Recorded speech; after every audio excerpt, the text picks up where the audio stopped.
figured out how somebody out there could. Anyway.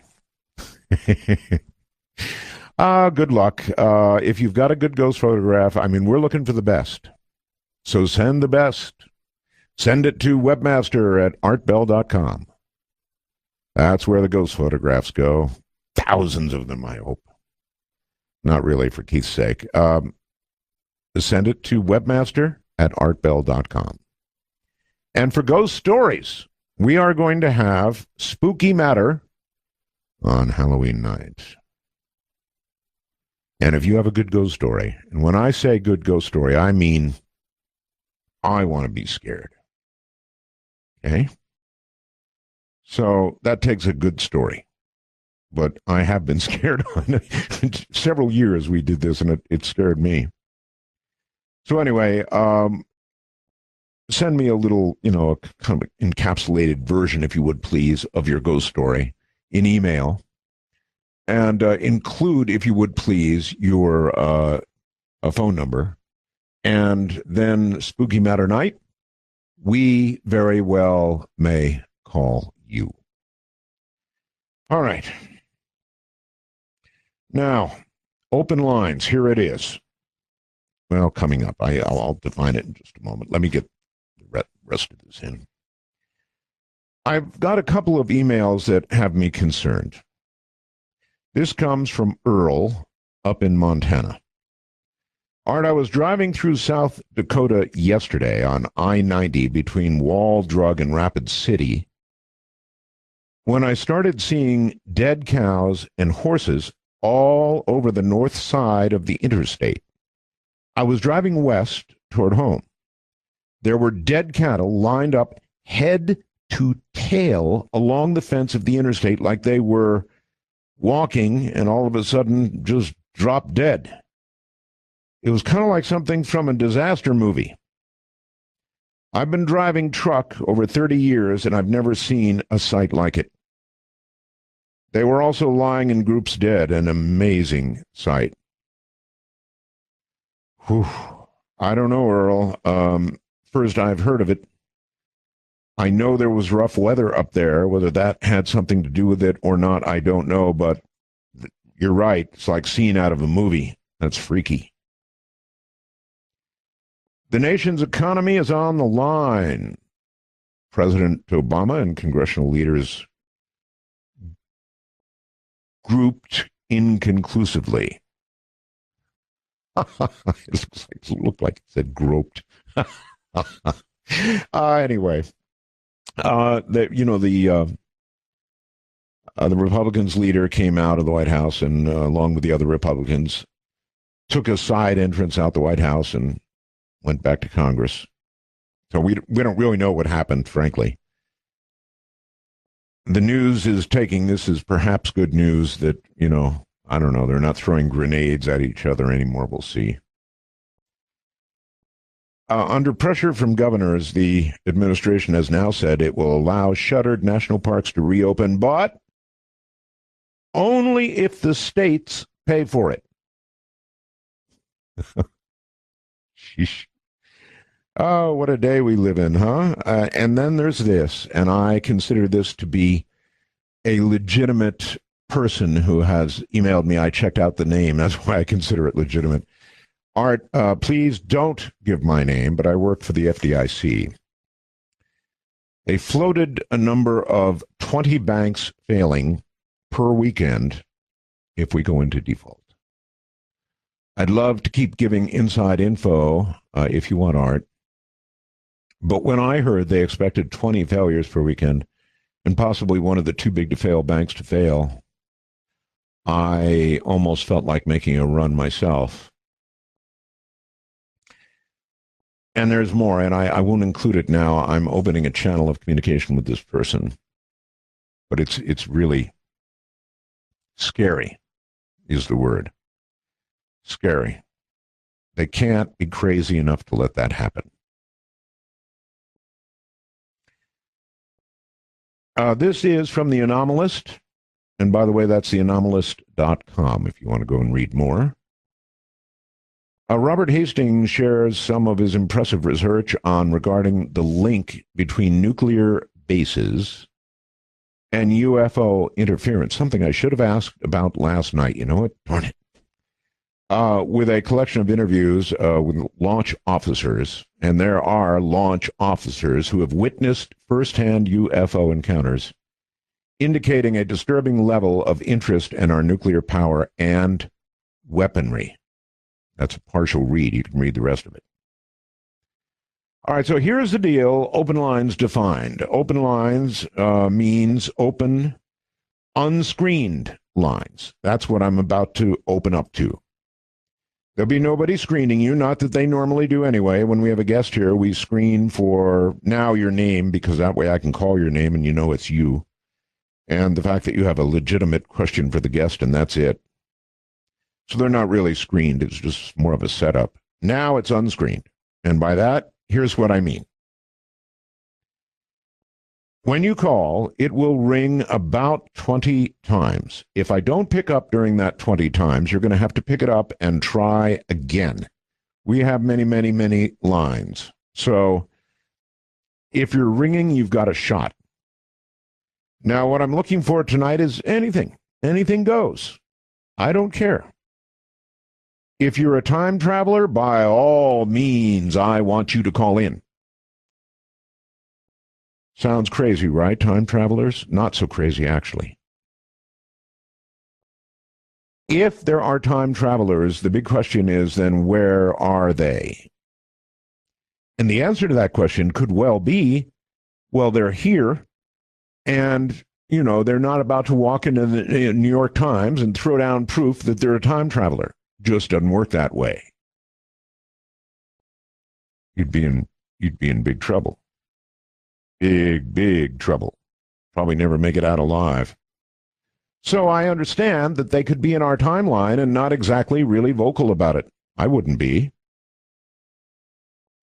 God, I'd love it to be true. That there really would be time travelers.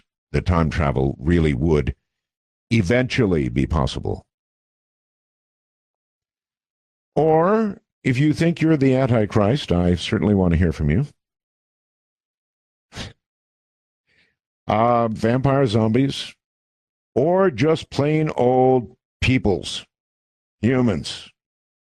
Whatever's on your mind is fair game. The numbers are simple. I love our number. It is so simple, 855-REAL-UFO. Now, set your mind at rest. It is a free call. We pay. 855-REAL-UFO. Or if you need the conversion number, it's 855-732-5836. Whatever. It's a really, really cool number. Here we go. Expect the unexpected. This is Dark Matter, and you are on the air. Yeah, Art. Hello there. Oh, I know. I know what we're going to have tonight. Everybody has to turn their radio down as soon as they get on the air. That's very important. Okay, is it me? That's why. Yes, it is you. It is. I got a question. Is the one guest you had on your radio show, Linda Moulton Howe? Yes. I didn't get a chance to catch her website that she has all her information on. Let me think. Because it kind of, y'all were talking about Bigfoots. Right. We were talking about Bigfoot. Yes. Yeah. And I'm sorry, I can't give it to you offhand. I'll get it for you. Somebody will. Okay, well, you can just do it on the air or whatever. They'll send it in a wormhole. Okay, I appreciate it. All right, thanks, sir. That's all you need? Yes. A website. Okay. All right. Well, that was easy. Somebody send it to me in the wormhole. I'm trying to think of it. I've heard it a million times, and it just won't come. You'll get old. You'll see. Hello there, Dark Matter. You're on the air. Hi, this is Benjamin Barron. It is who? Benjamin. Benjamin, how you doing? All right. I ain't used to listen to you. I've been catching a few of your shows, and I've been kind of getting interested in your show lately. Me too. I was listening yesterday, and I was hearing you guys talking about nuclear power and energy stuff like that. That's correct, yes. I was kind of wondering, how much energy does like a lightning strike produce?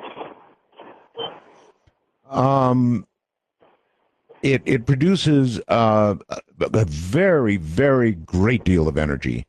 However, capturing it and storing it, if that's what you have in mind, is it? Yes. Is not so easy. Very high voltage, very high current will kill you quite quickly if it gets you. But there's no reasonable way. Well, there's a reasonable way to get it, but not store it. That's the problem. All right. So I was, driving by all those wind turbines that you see them putting out there in the Midwest out there. Yes. I was wondering if there was some kind of way to like make some kind of lightning rod, and put them out in the field like they are doing those, and using transformers or something to capture and utilize the electrical current from a lightning strike. I think it is a very cool idea. Look, number one, I don't think you want to use them as lightning rods, although you could have a lightning rod on them, and I'm sure they do have lightning rods on them. They're not in favor of the wind jennies getting hit, because if the wind jennies get hit, there's a lot of sensitive electronics inside, and so you don't want that. By the way, let me stop and tell you a story. I'm sure you've all mostly heard the story of my very large antenna, right? I've got 5 acres here, and I have a large double loop that circles is the wrong way to put it, but encompasses 5 acres. It's a loop antenna. I mean, it's really, really, this baby is big. There's no question about it, on a total of 13 towers. Now, this antenna does something pretty weird, and I'm going to outline it right now because I know it'll be a source of some discussion. This antenna has some strange properties, or maybe not strange. Maybe it's normal, but it has a very great deal of voltage on it. And there's a couple things I want to tell you about this. Number one, the voltage is at a minimum like 330 volts. It has components of both AC and DC, which we saw in a scope. We haven't had any real pros out here to test it. I've done about as much testing as I can do. Our local electric company was going to come out here and inspect it, test it, but they never did. It's really got enough voltage and current to knock you on your butt. Here's 2 other facts about it. Well, 3 other facts. Number one, that voltage is present on a clear, blue sky, no wind day. I mean, no wind, dead still. I've got a sort of a Frankenstein switch out there that I can throw to ground, and I do, fast.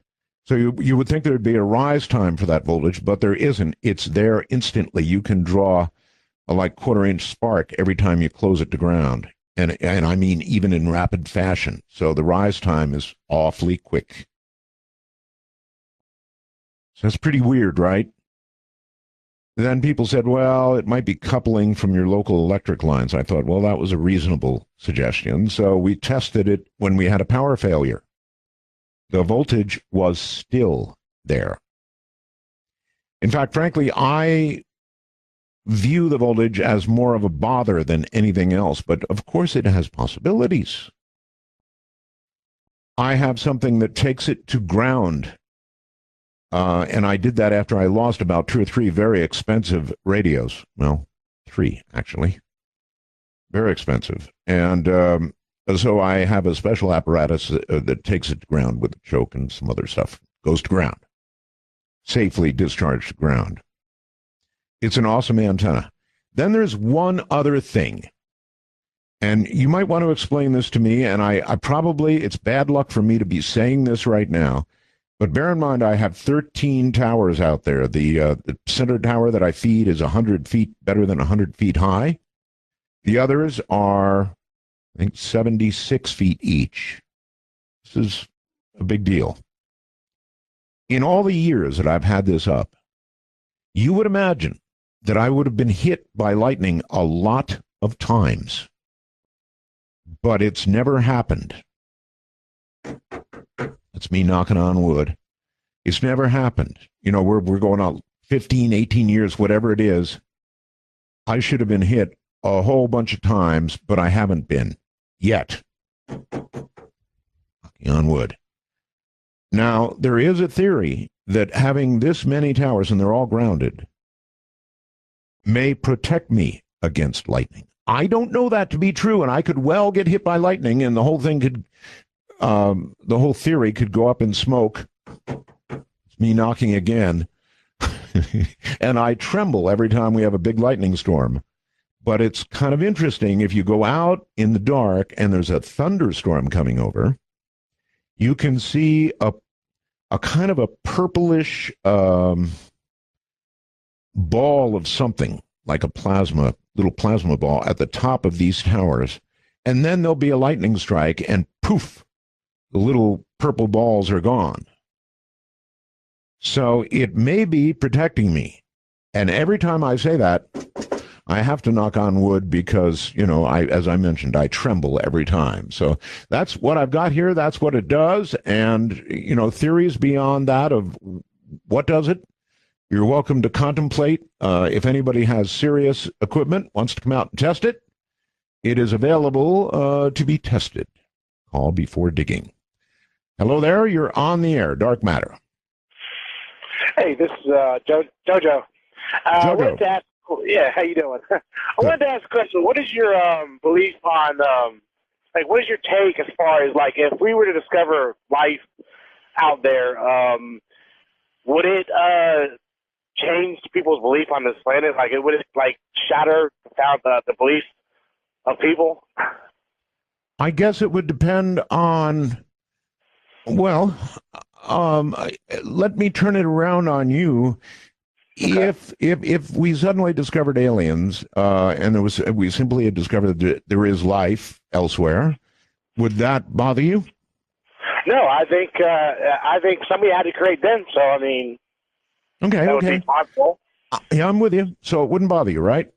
No. Now, if we discovered life and we met them and we got into a dialogue with them, and we found out that they were the ones who had seeded life here on Earth, in other words, they are our parents. Right. Would that bother you? Yeah, that would. That would shatter my belief. There you go. Well, I appreciate it, man. I've been a big fan of your show for a very long time, so. Thank you very much for the call, and take care. Yes, I think that's the way it would go for the majority of people. Aliens, well, okay. If they come down holding the Bible and saying, we too believe in God, okay, aliens, no problem. If they come down and say, look, you were seated here just like we were by the Type 3 civilization, 3 stars to the right, then there'd be trouble. Big, big trouble. Hello there, Dark Matter, and you are on the air. Hello, my name's Larry. I'm calling from northwestern Minnesota. Thank you. How you doing, Larry? Good. I've been a long-time listener, and this is my first time I've ever been able to get through to you. And I have a special request of a guest that I would like you to interview and have on your show. Well, Paul Bowman, my producer, is surely listening right now. It's his job. I'd like you to, if it's possible for you to have a person by the name of Gordon Lightfoot. I think he'd be an interesting guest for you to have. Oh, I love Gordon. I had Gordon on before. You missed that, huh? Well, apparently I did, but perhaps I'll go to a website and find it in an archive and watch it. And I saw him in concert 2 weeks ago, and I think he's a really interesting man. Well, he certainly is, and he certainly does sing well, doesn't he? I mean, if you actually, I was sort of into that earlier. If you stop and you listen to the lyrics of a lot of songs, there is wisdom to be found there. He writes great songs. There's no doubt about that. His words tell a story when he's singing. That's fact. It is truly poetry in motion. Right. It certainly is. All right, my friend, I'll put Gordon down. Thank you. All right, thank you very much. You know who Gordon Lightfoot is, right? No? It's back in the days when people made actual music. What has happened to our music? That's also a good open lines question. If anybody wants to try and answer it. You're kind of on to what I play, right? It's all from, well, the era when, in my opinion, they made real music. What are they making now? I don't think I'll open that one. You know, I want the language here clean. Hello there, Dark Matter, and you're on the air. Yeah, my name is Ryan, and I'm calling from the Pacific Northwest. Hey, Ryan. I'd like to say hi to all of my friends out there that are listening. I wanted to bring Are you sure you have friends out there? Well, I think I might do. I might have a couple out there. All right. Hopefully, I don't have too many enemies. I wanted to bring up a case. I know where there's a video and a case that occurred where you can. The photographs of this UFO are so incredible that you can almost see. I'm a little bit nervous here. I know where there's photographs of actual. Slow down. Stop. Okay. Stop. Take a real deep breath. Just relax. And you're going to tell me about a cool case with cool photographs of a UFO, and I'm really interested. So where would I see these photographs? Well, there was a video of a UFO over the ocean near Turkey, and the video was so clear and so close that you can see what looked like figures standing inside. Mm-hmm. Wow. And if you just all right, you got my attention. Where do I see it?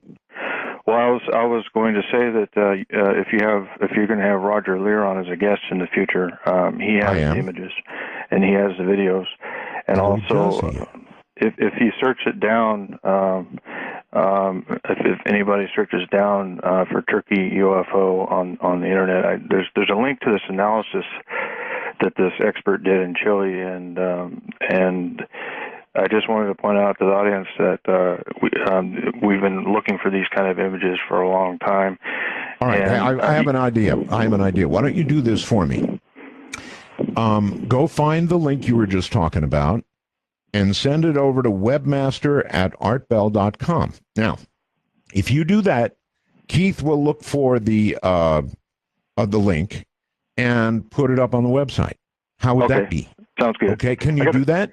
I'll do that. I got a question for you before I go.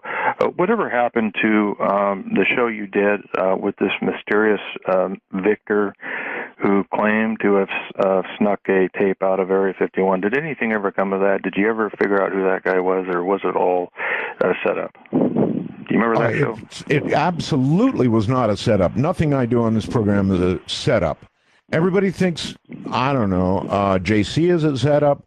They think that was a setup. Nothing I ever do is a setup. Ever. I would never do that. I'm not saying you did. I'm questioning if. I know. No, I have said no. Look, it was what it was. I never found out anything further. A lot of people also believe that it was Whitley Strieber that was doing the talking. Wasn't guaranteed. Beyond that, I don't know. You've never heard from him since then? No, sir. Okay.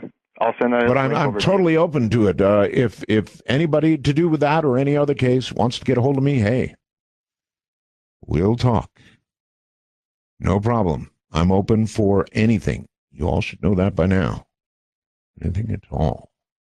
Hello there. You're on the air. This is Dark Matter. Art. Yes. Welcome back. Thank you. Wonderful to hear you again. I'm Anne Marie from New York City. All right. And my comment, you had mentioned something about time travel previously. Yes. And I think, have you ever heard of quantum jumping?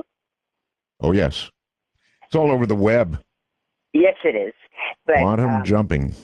I'm wondering, since you had mentioned your taste in music, which I can relate to because we're of the same generation, that perhaps as music evolves, we're actually doing the process of quantum jumping because we find ourselves in a very peculiar sounding kind of music these days, and to try to figure it out is beyond me. But really, well, look, I wonder if we're just not. I know what's said. We're just getting old, right? And because I remember my dad, when I liked rock and roll, my dad said, "How can you listen to that trash?" And I did too at great volume. So, but I don't think it's true. I really don't think it's true. I mean, it was good then. It's mostly junk now. Not all, but the majority of it's kind of junk. But yet, right? The music endures, because every time I hear your show and I hear these songs, I'm always brought back to that time. And that amazes me. I remember clearly as if I was experiencing those moments with every song. I can remember faces and people and what we were doing. It's actually like time travel, right? It is, because now some of those people that I was fond of in that time, particularly the 70s, are now gone. God rest their souls. It's people believe in God. But I thought I'd just bring that up to you because I am fond of that period of music, that period in the 70s and 60s too, because I remember the 60s very well. And quick question for you. I have a quick question for you. If you could time travel and you could go any time, where would you go? When would you go? What would you? What year would you go? I would try to go back to 1963 and warn the president, John F. Kennedy, not to go to Dallas. Thank you very much. That's a good answer. Can you imagine trying to do that if you could go back and you could warn President Kennedy that he was going to be shot in Dallas? Think of how that would go. You'd go back with a sure knowledge that President Kennedy was going to be assassinated. The absolute knowledge that he was going to be assassinated. And you would run, I'm sure you'd tell the Secret Service. You'd try to get to the very president himself and say, Mr. President, you're going to be shot. You go to Dallas, and you know where you'd end up? You'd end up in a Secret Service holding cell. This is the problem that I see with time travel. Now, perhaps you could go to the book repository and attempt to stop it that way. But if you went back and told the Secret Service or tried to tell the president, warn him, whatever, as that lady said, you'd end up in a holding cell for sure. Dark Matter, you're on the air. Hello. Hello. Hello? Hi. Hello. Hello. My name is Gus from... Gus, how old are you? 9. 9. All right. Well, welcome to the program. Okay. I was wondering, do you know whatever happened to Dallas Thompson? No, I don't. I'm not familiar with Dallas Thompson. Well, you tell me, who is Dallas Thompson? My friend John, he gave my dad a CD from one of your interviews with someone named Dallas Thompson, and he was trying to fly a helicopter to the center of the earth. Really? Dallas Thompson flying a helicopter to the middle of the earth. And he said there was a hole in the... Well, I remember somebody who talked about a hole in the earth. Yeah. I don't remember the flying the helicopter to the center of the earth part, though. Okay. I'll see what I can find out for you, buddy. Okay. All right. Thank you very much. You. Right. Bye-bye. You see? This is why we keep the language clean here. Quick demo on why. Dallas Thompson. Dallas Thompson. That name really isn't ringing a bell. The hole in the earth, actually way up north, is vaguely familiar. Flying a helicopter into it, not. Dark Matter, you're on the air. Hello. Hey, how you doing? Very well, sir. Hey, thanks for taking my call. I've got a couple things to run by you, but I don't know if you have time for both of them. But my name's Scott. I'm calling out of Las Vegas. Okay, Scott. Did you know who Dallas? Do you know who Dallas Thompson is? No, it doesn't ring a bell. Okay. All right, go ahead. Yeah. Have you ever heard that a lot of people, I've been wanting to share this, especially with somebody like you. I think your audience would be interested in this. It's prophecy to some degree. Did you ever hear that the year 2000 people really, there's a lot of people that believe that the year 2000 wasn't the year 2000. That I've heard that, yes. The year 2001 was actually the year. Yeah, because of a calendar mix-up or something to that nature. I had heard that. Also, I had heard that Christ wasn't born in September. He was born in December. He was born in September, which makes sense because he was in the womb in December and Christ was on earth essentially in December. So you see the light, and it may have taken him 9 months to get there, the wise men and all that. And I heard that he was born in September. And it's my personal belief that the real Christmas, the real birthday of Jesus Christ is September 11th. And it was 2,000 years to the day that 9/11 happened. And this conflict will go on, in my opinion, for 33 years, paralleling Christ's teaching and Christ's life. But 2,000 years later, it'll wrap up, in another 21 years. And on a Friday, and maybe, I don't know. I don't know if it'll be that detailed, but that's my opinion. Or not. That's just one thing I had thought, that it's the beginning of the end and the beginning of the Holy War, and you had to have a major catastrophic occurrence on that day, and that was 9/11. So, got it. All right. So the whole thing. Gee, I hate to think that. I just really hate to think that. I'm willing to go along with.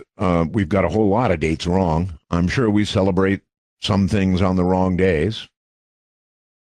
That kind of information slips away, but I really hate to think that those two dates are tied together.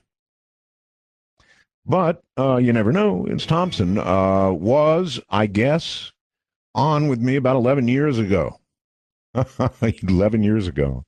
And he did have an idea, I guess, to fly a nobody knows what's happened to him. Because there's a whatever happened to Dallas Thompson thing out there. But he was apparently going to fly a helicopter into the center of the earth. Now, that idea would take some serious thought, because presuming there was a hole big enough, and presuming you could get a helicopter, I would think that you would run out of fuel before you ever hit the center of the earth. I mean, way before. And that would be very disappointing. Personal point of view, anyway. I wonder what solution he'd have for that. You're on the air on Dark Matter. Hello. Hi, Art. Yes. My name's Paul. I'm a truck driver from the Northwest, from the Seattle area. I happen to be in Portland today, but earlier this afternoon, I was near Mountain Home, Idaho. Yes, sir. And I happened to witness what appeared to me to be an ICBM launch. I came up over the horizon, shot up in the sky, accelerated like nothing I'd ever seen before, and shot across the sky to the east. I don't suppose you got any photography, did you? Oh, no. Oh, Lord, I wish I did. But I called a Boise television station to see if they had any information, and of course he was as shocked to hear about it as I was to see it. So as far as he was concerned, he had no idea about any kind of planned launch. Of course, I had my fingers crossed for a while there, wondering if I was going to hear on the news about something on the other side of the world disintegrating. Right. Fortunately, never heard anything like that. So as far as I know, it was probably just a test launch. But you'd think that that they'd informed the local TV station that they were going to do something like that.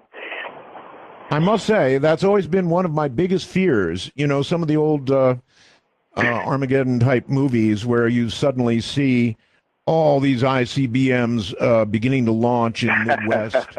Oh, God, that's a scary thought, isn't it? And what, you got about, at best, 25, 30 minutes or so, and then it's exactly. Bye, baby.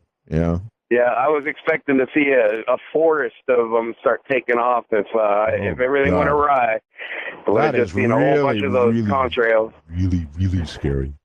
Thank you very much. We'll look for any confirmation of what you saw. It could have been, who knows what it was, but yes. Those movies where you expect to see them just sprouting out of the earth suddenly. And you know that in, 20, 30 minutes, it's all over. I think over the pole, that's about as long as it would take, right? That's what we all lived with. We were talking about that a little bit with yesterday's guest. But we all had to live with that. The possibility that at any moment, it could all be over. And there were moments where, I was in the Air Force at Amarillo Air Force Base, and I remember picking up the DEFCON phone when they raised the DEFCON level over the Cuban crisis. I was a young airman, and I picked up there was a DEFCON phone at every facility, and I picked it up, and I think all the blood drained out of my face. It was pretty freaky. Hi there, Dark Matter. You're on the air. Yes. Turn your radio off, please. I just did. Hello? Yeah, I just did. Okay, you're on a speakerphone or something. I can't understand what you're saying. Oh, no. Okay. Oh, yes, no speakerphones. All right, hold on a minute. I'm hanging. Cell phones we have to live with these days, but speakerphones on cell phones, oh, no. Yeah. Can you hear me now, though? Oh, that's so much better, yes. Okay, all right. Well, this will do. All right. Well, first of all, I just want to say that I've been listening to you off and on for years, 54 years old, and I even remember listening to you when I was in high school, late at night, trying to find you on the AM dial, going back and forth. One station would finally go out, and I'd have to find you on another station, and I'd listen to half of you part of the time, and then when that was over, I'd have to find another station to listen to the part that I missed earlier. The good old days. Yeah, bad old days, really actually. Yeah, they really were. Just a couple of things. Would like to hear something on the shroud sometime. I've heard something here, a few months ago. They've Shroud of some Turin? that they've got some new stuff about it. I don't know anything about it, but just something that I remember picking up on the radio that they've got some new stuff, and I'd like to kind of hear something about that. I believe the provenance of that is still in question, right? They're not sure. And seems to indicate that it might not be at all. So see, there you it's just kind of interesting. And I'd also like to hear some stuff about what the Catholics have been saying about the aliens and their all their work that they've done with astronomy. Okay, the Catholics have been very open, actually. A lot of cardinals have had things to say, bishops, about the possibility of aliens.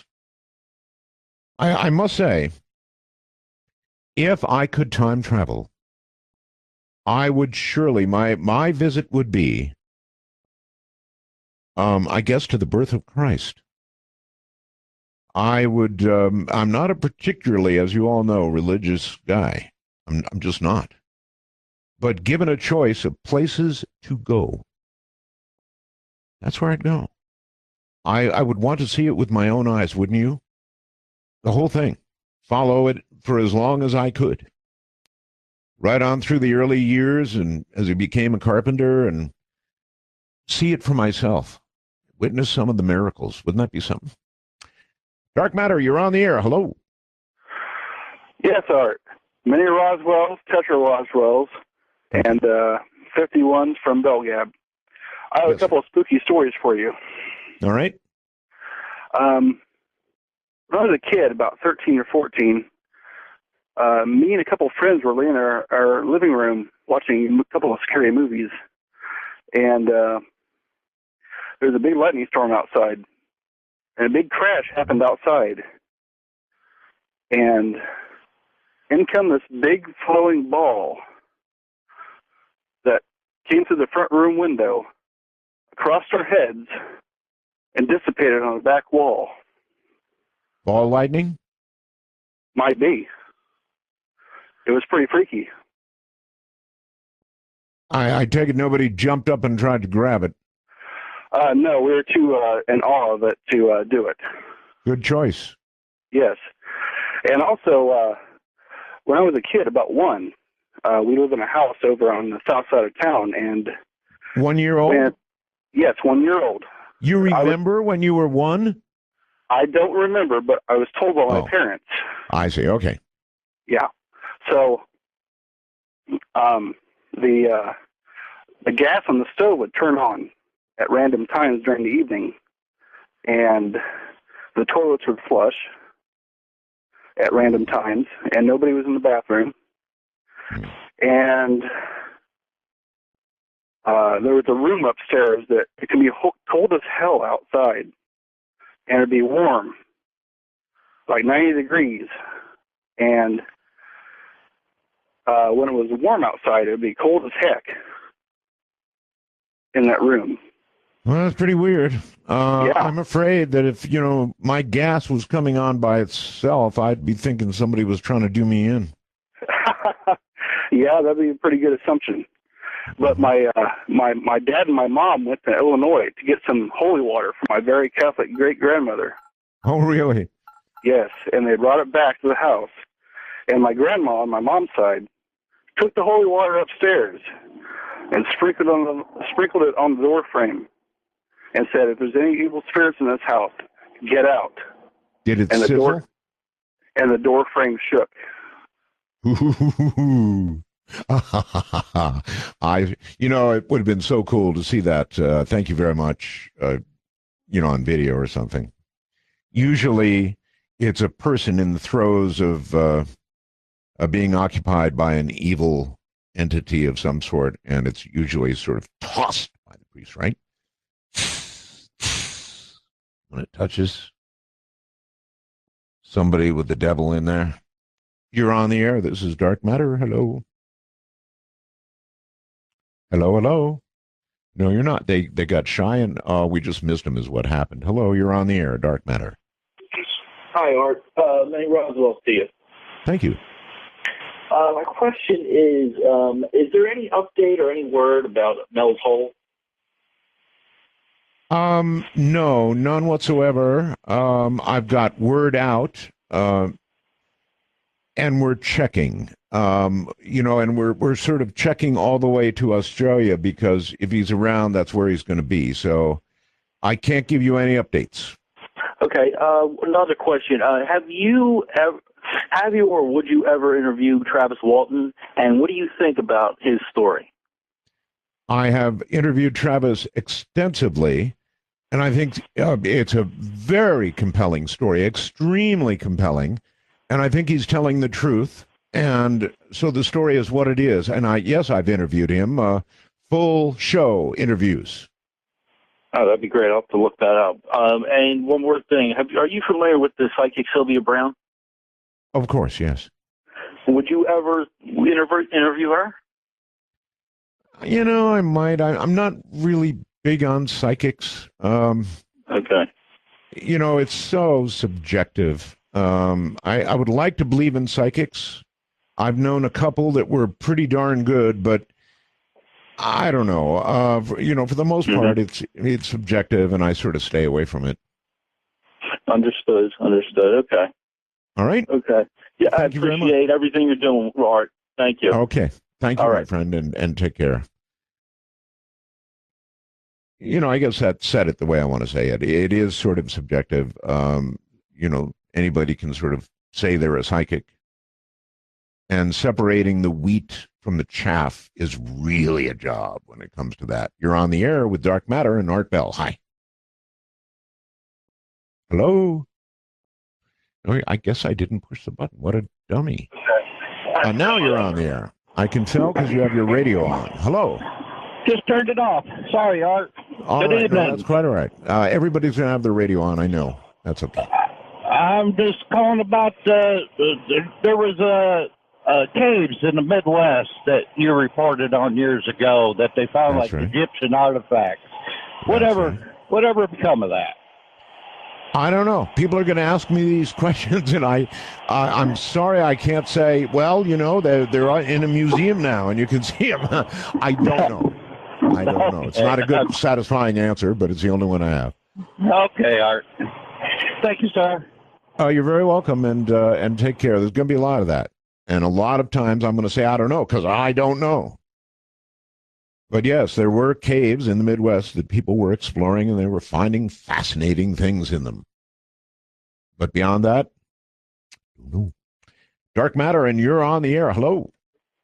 Hi, Art. Infinite Roswells and 51s to you from the Vaguely Lovable at Belgab. Vaguely Lovable, yes. Hi, I'm Andy from Melbourne, Australia. And wait a minute, Andy. You're calling from Australia? I certainly am. Melbourne. Wow, welcome. Thank you. I've been a long-time fan, but I've already said that in my Roswells. How's Australia? Oh, Australia is beautiful. I love it here. I would imagine so. I've never been to Australia. And I've been to most of the world, but I've never. And I really, really want to come to Australia. Well, you're always welcome, and there's always a spare bedroom on my place. Wonderful. Thank you. What I was calling about is I've got two questions. One's a follow-up for the first question. I just want to know who owns the back catalogue of all your old shows, and I'm pretty sure I know the answer to that. It's Premier Radio. Yeah. And is there any chance that you would be able to get that back in any way? None whatsoever. No way. In fact, they won't even stop playing my Saturday show. If they keep playing my Saturday show, I'm gonna send them email until they tag it with for modern, up-to-date material. Please tune to Sirius XM 109 after the Saturday show. I would actually love it if you had a 24/7 Art Bell channel on Sirius where you played your live shows, a mix of the old shows. I think it would be great. One never knows. And if I'm here long enough, we'll have lots of new old shows. Definitely. Well, I'm loving it. I'm loving the new show. I love your old shows. Thank you very much for coming back. Well, thank you very much for calling, and take care down there. Thank you very much. Tasty Australian. It's really cool. We have listeners all over the world. The odds of your getting through, unless we had some special number to call. I'll check during a break. I wonder if we have some special number where, for example, I could have people outside the country call, or time travelers. If I want time travelers, I would like to have a special line because there are zillions of you out there. So, Okay. Dark Matter, you're on the air. Hi. Hi, Art. Todd here, phoning from Canada. Hi, Todd. I just want to say the other night that you had on a guest that was talking about little blue guys and they were bringing people back from the spirits and stuff like that. They're saying everybody. Whitley Strieber, yes. Yeah. Well, that got me thinking back to when I was younger. A friend of mine, he died, and the day that we buried him, that night, he came to me in my sleep and he says, same thing. I'm fine. Everything is good. Don't worry about me. And well, all right, you've got to wonder. I certainly wonder, and that is, you know, I kind of understand. In your sleep, he came to you, but you've got to wonder: is it your mind, or did he really come to you? I mean, you're going to miss him. You're going to be grieving, and your mind is going to want to do something about that grief. So somebody could make a case that that's why you had the dream, or you could make the case that in fact he did come to you in your dreams and said that. What do you think? Yes, you probably have both points are very good. But as soon as I heard him talking that night, that came back to me right away, and I'm going, oh my, that sounds so familiar. Sure. I've got a quick question for you. Yes. When you hear the phrase "tasty Canadian," do you pound the table and get upset?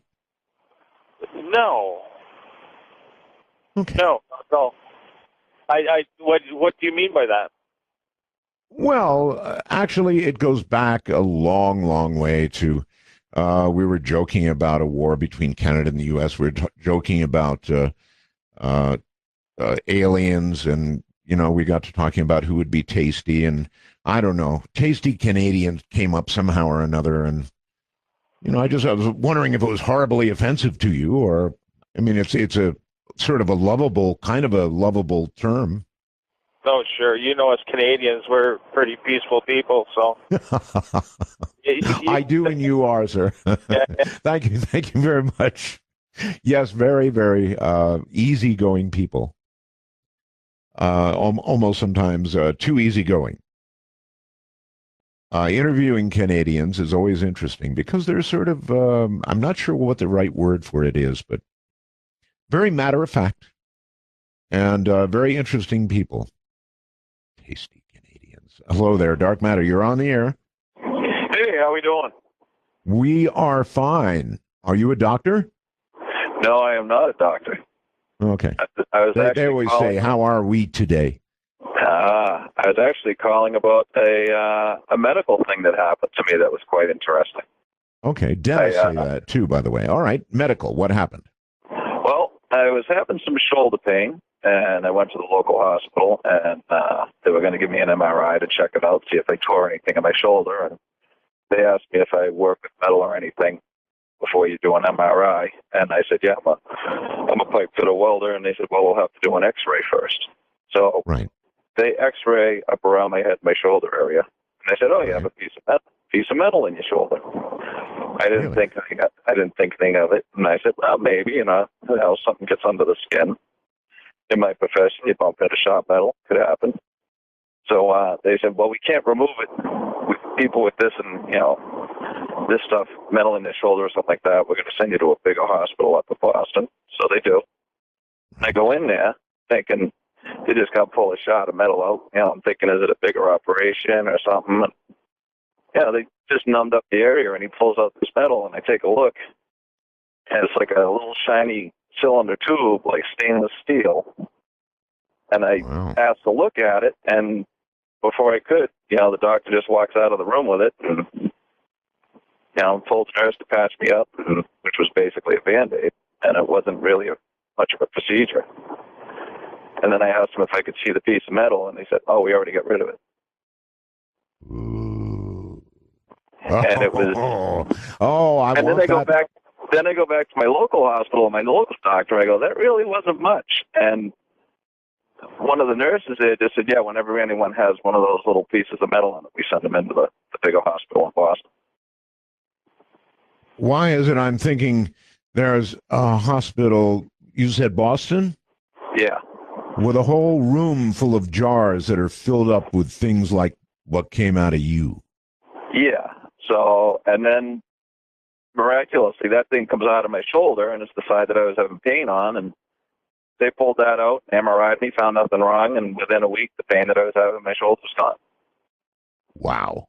That's quite the story. I can't imagine. I guess in working in metal, something like that could happen, but yeah, I figured not looking like what you described. I pull metal out of my hands, and it looks kind of nasty and dark and discolored. You get a little shot or a sliver in there, and it's like a big splinter. I've pulled stuff like that out of my forearms and my hands. Well, if they yanked a piece of metal out of me, I'd sure as hell want to see it. Yeah, and I wanted to see it. And I saw them, they had it in gauze, and they put it in their little plastic tray they had there, and I took a look at it. It was just probably about an inch long, maybe an eighth of an inch around. You know what? They probably took it away from you before it started glowing. Yeah, who knows? But they just pulled it out, and it was nice and shiny, like a little stainless steel cylinder, and I don't work with any metal like that. And I'm like, well, there's no way something like that I could have bumped into something, and I would have felt something like that go in my shoulder. I didn't remember it. I'm like, that's not anything I've ever worked with.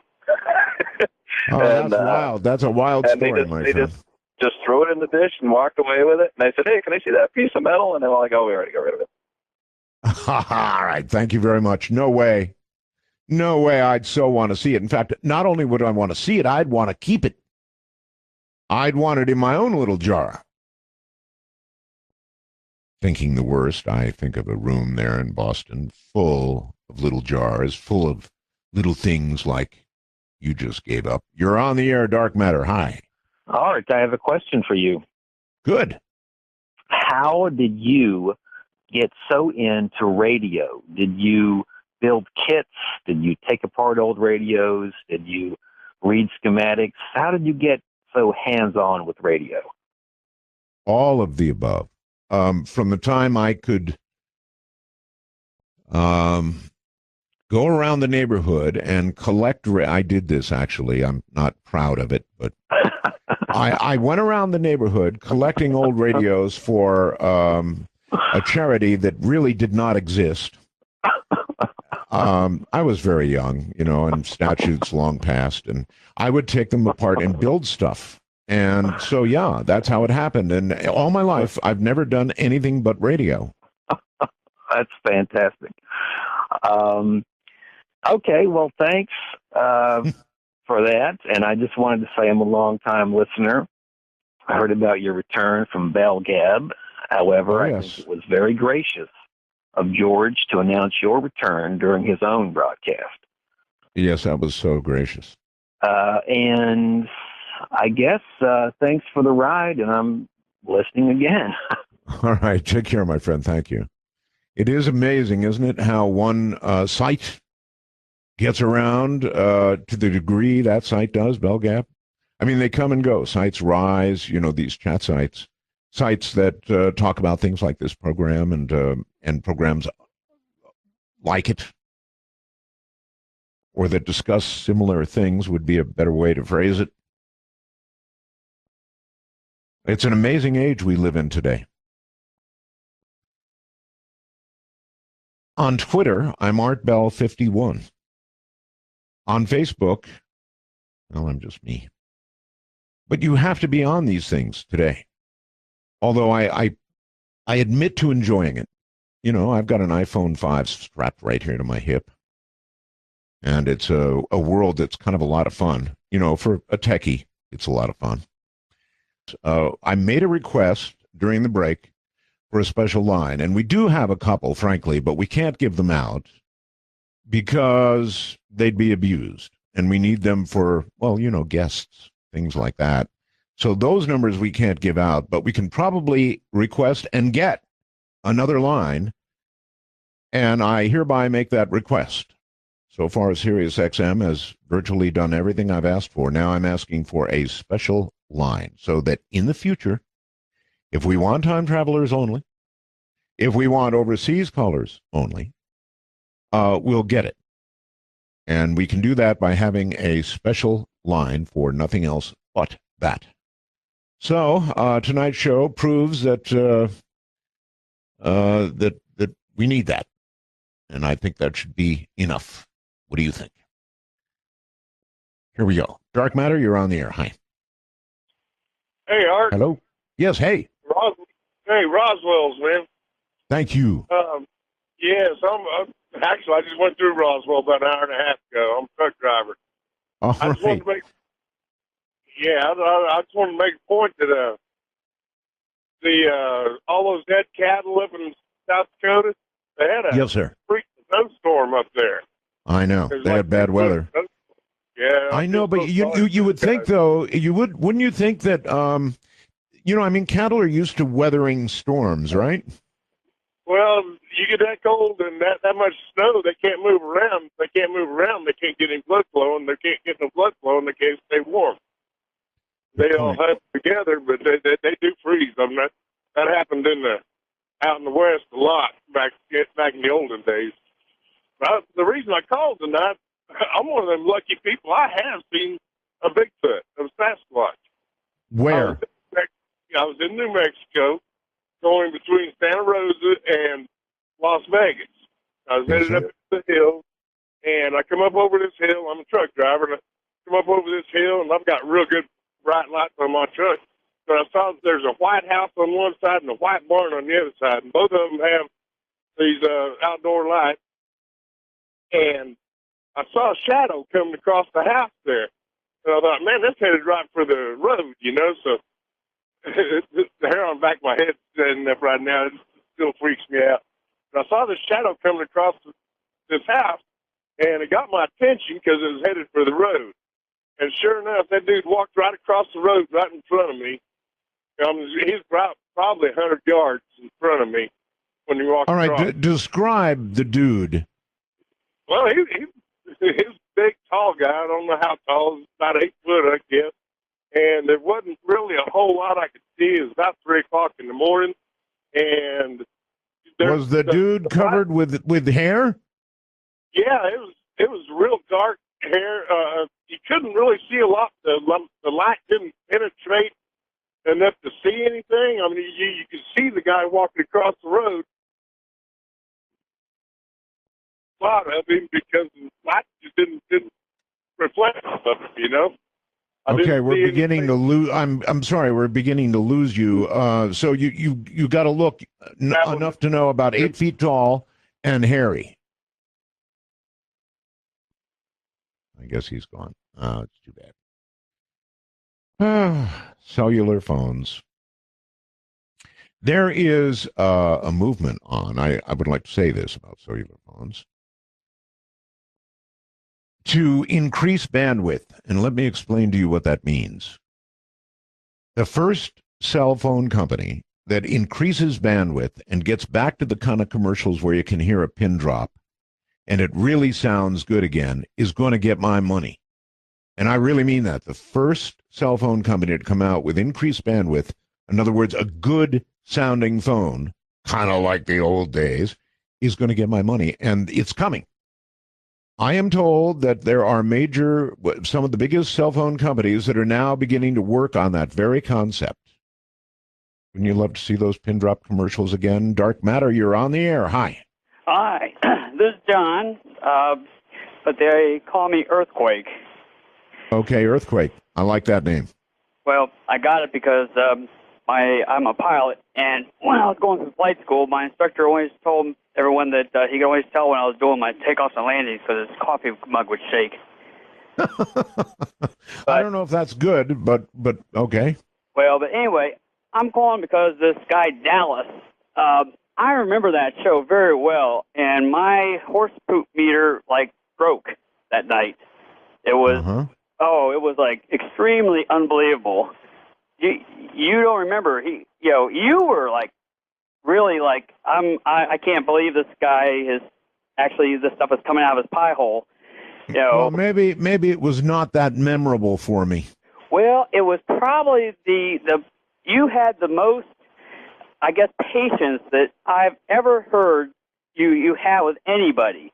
This guy he was talking about, using this fan, jetpack to go, down into this, this hollow earth thing, and he's he was legally blind. I believe. Listen, wasn't it at the North Pole? Yeah, and he was legally blind, and he said, "Oh, but I'll be able to see just fine when I get down in the center of the earth." And I'm like, "Oh, geez, Louise!" But you don't remember that at all. I do. I remembered it. It was at the North Pole. I didn't remember the helicopter part. Well, it was they just actually flew the prototype about 6 months ago. It's actually a ducted fan jetpack. They call it a jetpack because it's jets of air. And they just flew it with a dummy, by the way. A real dummy, not like a... Well, all right. I raise, sir, the same objection, and that is, fine. If there's a hole at the North Pole down into the center of the Earth, great. But whether it's a jetpack or a helicopter, you're going to run out of air or fuel before you get anywhere near the center of the Earth. And the guy was blind. Well, that does add a degree. I mean, did he go to the Helen Keller School of Flying or something? I don't know. Oh, wait. I don't know. I mean, we're a program that considers and listens to anything. Yeah, but boy, that guy's nose must have been growing. So I tell you, it was just like unbelievable. I was just rolling back of my eyes. Actually, rolled in the back of my head that night. But Art, one thing I wanted to ask you about.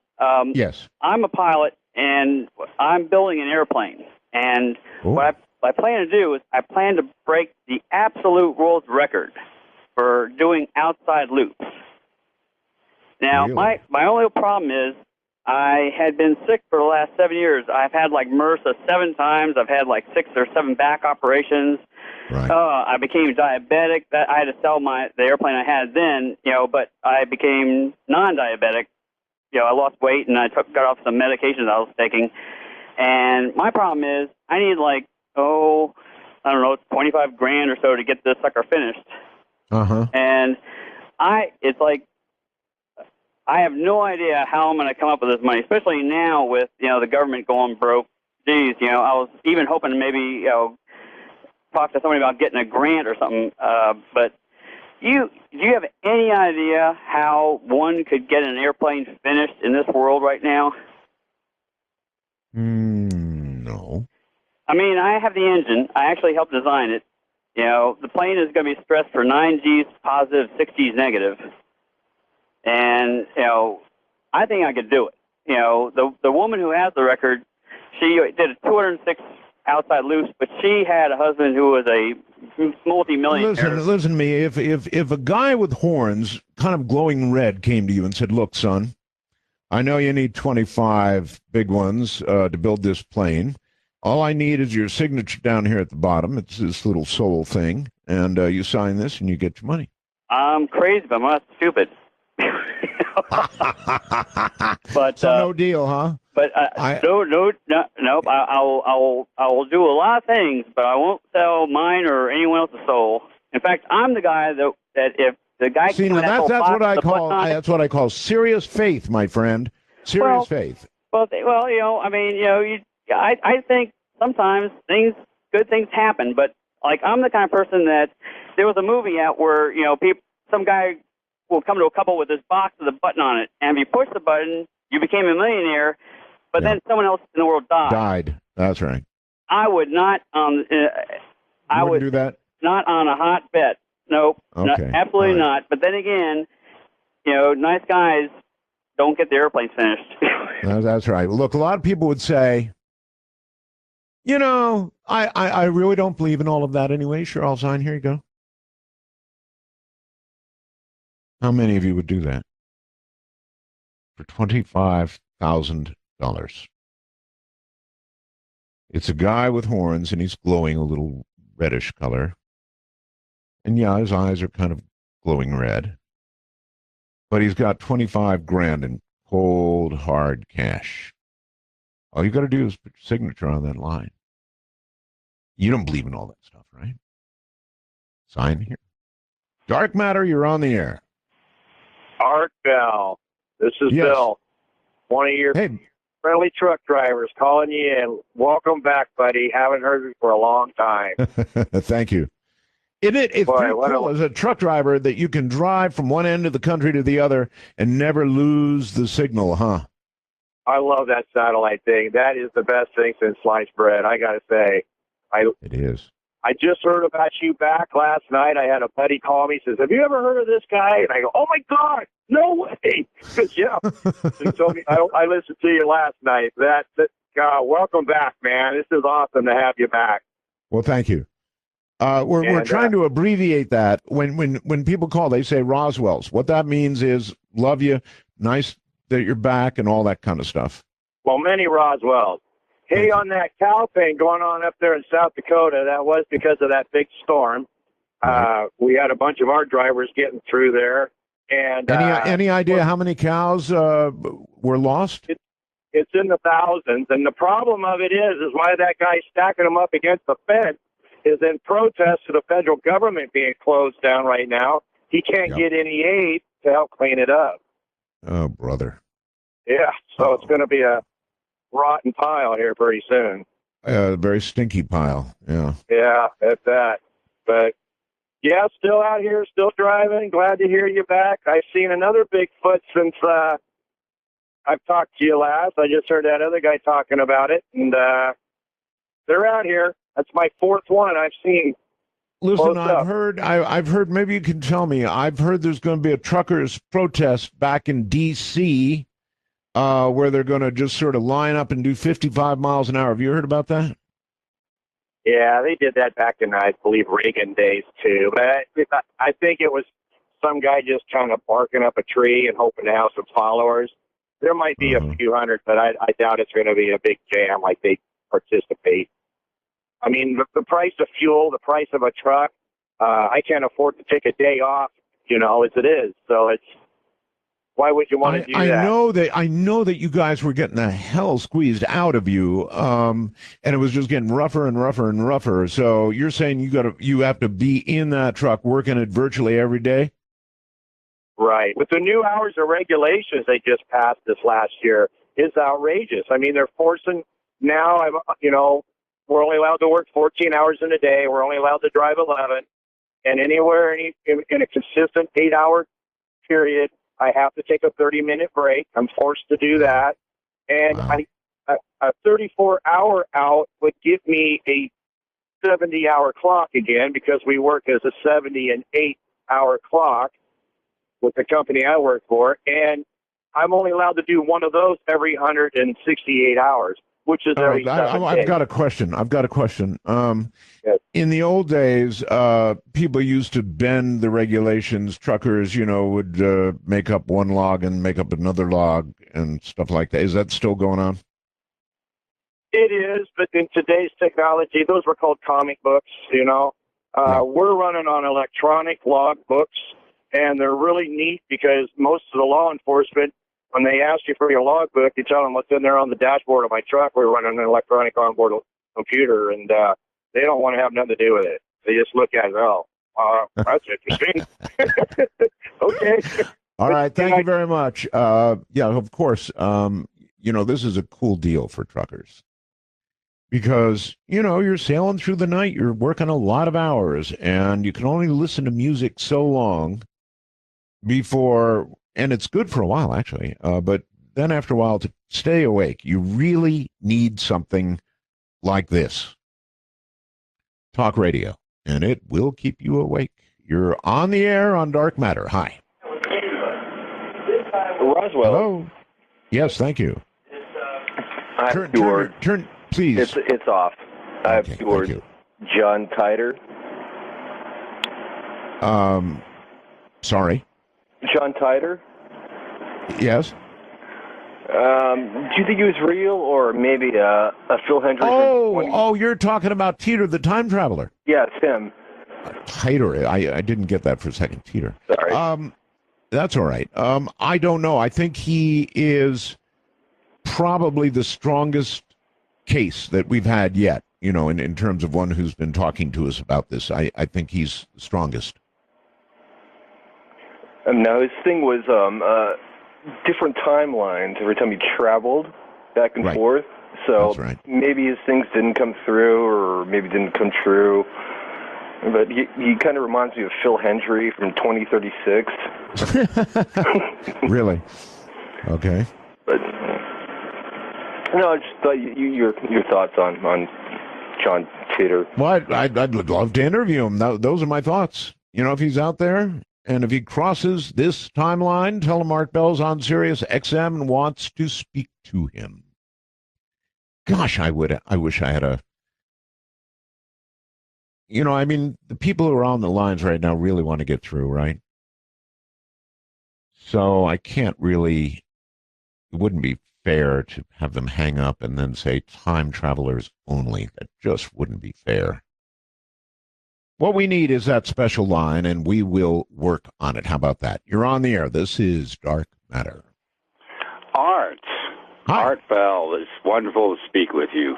Thank you. Many, many Roswells, many Rendlesham Forests, even. Yeah. Do you remember the magazine back in the 1980s called Omni Magazine? Of course, yes. Yes. I just want to tell you a little story about an article they had about how to control your dreams. Okay. And by the way, this is Wayne from Denver. Yes, Wayne. Nice talking with you. But this article focused on how to control your dreams, and it gave you a little step-by-step thing that you were supposed to do during the day to prove to yourself that you're awake, and then concentrate really hard when you go to sleep. And it worked, but not in the way I thought it was going to. I think I actually had an out-of-body experience. And I lifted out of my body, and I floated out of my bedroom down the hallway and floated past my father. My feet were dragging on the ceiling the whole time, and I could remember feeling the bumps of the doorways that I was going through. That's something. And I floated past my father, who at that time was sitting in his chair reading the newspaper. I floated past him, saw him, floated through the kitchen, the back rec room, and out the door, the back door. And as soon as I started to head towards the sky, I just got sucked right back into my body real quick. And I just opened my eyes. I was just like, wow, what was that? And I actually went out and looked, and my father was still sitting in that same position, reading his newspaper. Now, that would freak me out. In other words, you had confirmation that everything was as you saw it in the so-called dream. Yes, because it just completely freaked me out. And I immediately walked out there, and I told my father, and he didn't really, say he felt anything, but yeah, it was strange. I'm sure you got a sure, son. I got a what? Sure, son. I understand. Yeah. He thought I was a little wacky. Yeah, I'm sure. But the following month, I think it was 1 month later, they had another special feature in the Omni magazine of how to have an out-of-body experience, which I thought was kind of weird. I tried to control my dream, and I had an out-of-body. And when I tried the out-of-body... Not really. You can do it. You can do it. As you not just found out, but as you found out, it is possible to leave your body. Yeah, I believe it now. And it took probably maybe 4 or 5 different days of doing this religiously during the day. Read something, go back and read it again. If it reads the same thing, you prove to yourself that you're awake. Let me ask you a question. Did it scare you? It scared me when I went out the back door and headed towards the sky. Then I felt no control. I felt like I was just going to go wherever, and I had no control of it. And normally, that's what will snap you right back. That's what did it, yes. As soon as I saw the sky. That's right. It was freaky. Any sort of fright will bring you right back. It's not as though you can stop it, and it's not as though you can prevent the fear. Only with extended practice, exactly what it was saying, doing it again and again and again and again, you can begin to get good, and you can leave your body. It's a real phenomenon. I have a complaint about dreams, and I wonder if any of you share it with me. And it is this. Most dreams are okay. I don't have a problem with them. The dreams that I do have a problem with are the ones where you have to work at something. Where you're striving and really trying to get something done, accomplished, whatever it is. And you wake up and you feel as though you have just worked a 16-hour day. I mean, it was serious, whatever it was. It was serious work. And so you wake up without the feeling of being rested. You wake up tired, annoyed at having such a dream. That's the word I would use, annoyed. You're on Dark Matter. Hello. Hello. Yes, sir. Yes, Roswell TR. Yeah, I was just asking about a former guest you used to have, and if you're going to still have him, Ed Dames. Sure, I'd have Ed Dames back on. Yeah, he's pretty good. And sure he is. And you know what? You have to imagine that what he talks about, this kill shot that he talks about, everybody's, he's such baloney because it's never happened. Well, you know what? Some things just don't come true, for example, in this lifetime. In other words, what he's seeing may yet come true. It's a central tenet when he remote views. He sees it again and again and again and again. We may not be here to say, oh, check it out. Ed's right. We're dead. Yeah, once would be enough. Yeah, I just want to say welcome back to the air, and now it's Sleepless Nights again. Thank you so very much. All right. Good talking to you. Take care. Sleepless Nights. This is the time for things of this nature. Things that may have a bit of a bump in the night. And, of course, this is the month for things that really go bump in the night. You are on the air. Hello. How dare you? Oh, here we go. Here we go. I'm just kidding, Art. How do you like my really? KT impression? How do I like it? It was so good that you heard me begin to respond. Hi, this is Lou. I'm from Buffalo, driving across Ohio. I'm a truck driver. And I thought I'd very funny, Lou. Well, I thought I'd like to share something with the audience. I don't know if it's been in the news or anything, but I have a lot of family members, like 3 of them, that work for the IRS, and they were off all of last week. And I'm pretty sure they're still off this week, but I was having dinner with them over the weekend, and they got a call from their office, and apparently they're getting back pay for all the time that they're off. But the government hasn't started back up again yet. Well, I don't know about that, but I know whoever their boss is or whatever at the IRS called them and said, don't worry, you're getting paid for all the time you're sitting here doing nothing. So I thought that might be kind of interesting. Well, it is interesting, and I'm going to have to verify that with somebody else, because what I heard was that while most of the government was shut down, the IRS would keep going as usual. So let's have a little more from people out there. How about the rest of you? Anybody know anybody working in the IRS? The firm word I had was that the IRS would continue as usual. Back to the lines we go. You are on the air. This is Dark Matter. Hello. Hi, this is Gary from Chattanooga, Tennessee. Hey there. Hi, I was wanting to ask you, I know you're a real big ham operator.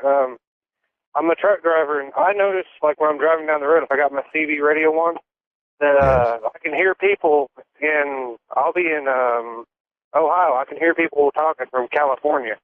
And it was told to me that like a phenomenon called skip, and I was wondering if you could tell me exactly how that works. I guess I could. Sure. I'll turn your radio back on and listen. We are in we're in a period of time right now when we should have really good skip. When you can shoot all the skip you want. Of course, it's not legal, but what this refers to is our ionosphere. Radio, when the conditions are right, it depends on the 11-year sun cycle. We should be having fantastic radio right now, but it's not as good as it could be and as we wish it would be. But 27 megahertz, which is where CB communications occur, when the sun is right, when it's angry enough and producing sunspots and we get flares and all the rest of it, well, that band begins to bounce instead of just going across terrain for, 20 miles at best. It suddenly begins to bounce off the ionosphere and back to Earth. So, if you were to draw a circle Earth and an ionosphere up above, and you were then to imagine your signal goes to the ionosphere and then bounces back to Earth, that's how it happens. And suddenly, you're hearing people from the other side of the country or the other side of the world.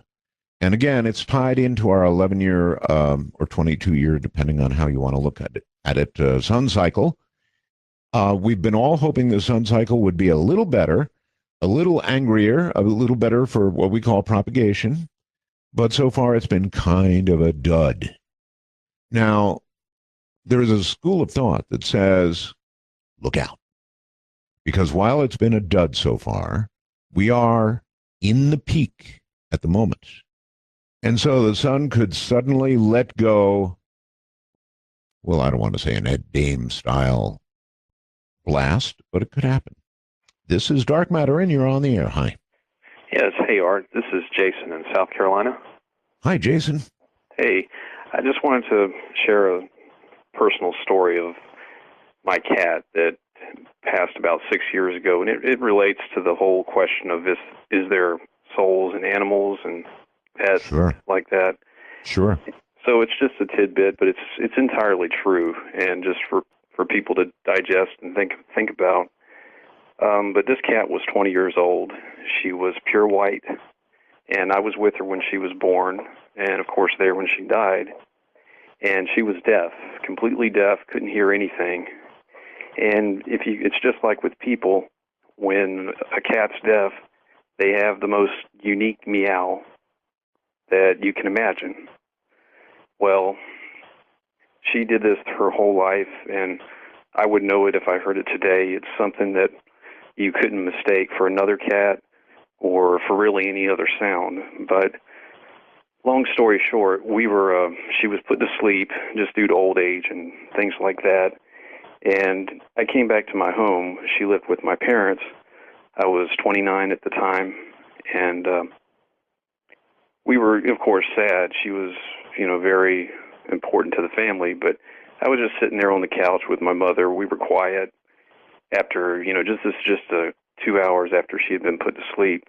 Right. And we were just sitting there, and it's a small home, but we could look straight through the door into the kitchen, and we heard this sound. It was just like her meow. I mean, it's unmistakable. It couldn't have been a cat outside or any kind of machinery. I've never heard anything like it since then or before then, just as a random noise. And I heard it, and I just kind of stopped and thought to myself, and I just kind of turned and looked at her, and I said, that sounds like Vanilla. And she nodded, and she said, yeah, I heard that too. And the state that we were in, we just kind of acknowledged it, and then just went on. And I'm sure it was in my mind, and I know it was in her mind. So for me, I'm with you all the way. I'm with you all the way, my friend. Listen, my Yeti is 22 now, and I don't see how anybody can deny it. Well, if you're not an animal person, and I know the Bible doesn't speak of this, but here's my opinion: if we have souls, and I lean toward yes, we do, and you're an animal person, and you look into the eyes of your cat or your dog, and you don't know there's a soul in there, then there's something wrong with you. They have, if you really examine, if you live with animals, then you know. They virtually have all the aspects that we have. They have love. Oh, they have lots of love. They have anger. They have hatred. They have jealousy. They have on and on and on and on. This sense of possession, everything you can imagine. No, they can't talk. But if you look into their eyes and you don't know that they have souls, then I don't know about you. That's my belief, for whatever it's worth. Somebody wrote, hey, Art, how could you not have remembered your OBE? Well, sure, I had an OBE. It was a very quick one, and it occurred in Paris, France. And my wife at the time and I had gone to Paris on vacation, and maybe that had something to do with it, but I was out of my body, boom, like that. I was in a place suddenly that was the most, well, there are not words to describe how joyful and amazing a place it was. And I guess I was so completely in shock that I popped right back into my body. And I immediately woke my wife up and said, God, I was just out of my body. And I really was, but it was very quick. And I was so shocked that I'm sure that's what popped me right back in again. Dark Matter, you're on the air. Hi. Hello, this is Lloyd in Fountain Hills, Arizona. Hello, Lloyd. I'm going to give you a news story that is 3 years old, 2 years and 11 months. Okay. So it's not exactly breaking news. Well, yeah, but it's something you have never heard before. I mean, I've never heard it before on any program. Okay. Okay, so you're ready? Yes. Okay, remember when the Chinese submarine supposedly shot off a missile in Los Angeles? That was well, I'll give you the date. It was November 10th, 2010. Oh, now I do remember something about that. Yes, okay, go ahead. Okay, so they said the missile misfired. All right, so I live in Fountain Hills, which I was looking straight north from my house. Los Angeles is on my left, and New Mexico and Texas is on my right. So anyway, I did not see the missile misfire. I heard about that on the radio later on. But when I looked off to the left, this is pre-dawn in Los Angeles and just about dawn in Fountain Hills where I'm at. Right. Okay, so anyway, off to my left is a bunch of balls. I know this sounds stupid, but yellow and green balls. It looked like energy to me. Bright and shiny and all that stuff anyway. And then I looked off to the right, and coming up from behind the trees, of course this is way beyond the trees, but coming up from behind the trees comes this, I don't know what you'd call it, a craft of some kind. And it's coming up very fast, and it's almost transparent, and it's coming up to the curvature of the earth, and then it starts following the curvature of the earth. Now this thing is huge, and I can't tell you how huge, except when airplanes go over here, they're going over to 32,000 feet, they look like little nothing, like little dots. Right. I'm sure hundreds of them could fit on this thing, without a doubt. So anyway, I could watch this thing from those trees. It went, followed the curvature of the earth, and it went beyond New Mexico, because I could see New Mexico, because I've seen missile misfirings from White Sands, so I can see that far. At any rate, this thing went over. And I would imagine I saw it for possibly absolute tops 5 minutes as it went along the curvature of the earth. And at 5 minutes, it went, I'm going to say for numbers, 1,000 miles that I could see it. So anyway, let's go on 12,000 miles an hour or something like that. Now that's the boring part of the thing. The thing is, where was it built? Why was it built? Did it come out of the ocean when they were giving us all this distractions with the missile misfiring and these green and yellow balls and all that? And where's it going? And where's it going to land if it does land somewhere? And that's the end of my story. And I was at 81 years old at that time. I'm not selling a book. All I gain out of this is ridicule from my friends when I told them, hey, okay. So that's probably what I'll get from you, too. No, I won't ridicule you. Okay. But it's no news. You're not interested in it. Well, of course I'm interested in it. I would have a few questions. Okay, I'm listening. Something as big as you said it was, traveling as fast as you said it was, should have been reported by a lot of people. Would you agree? Exactly. That's why I never called it in that night. I thought, oh, God, everybody's got to see this. I've called Art Nuri hundreds of times, and I can't get through to him. It's always busy. Art Nuri? Huh? Art Nuri? No, George Nuri. I called Nuri. George Nuri. I see. I called him hundreds of times, and it was always a line busy, and then I finally gave up. I see. Okay, and the other good questions. Who could have built this thing? And where would it have been built? And is that the only one that was been built? Well, anyway.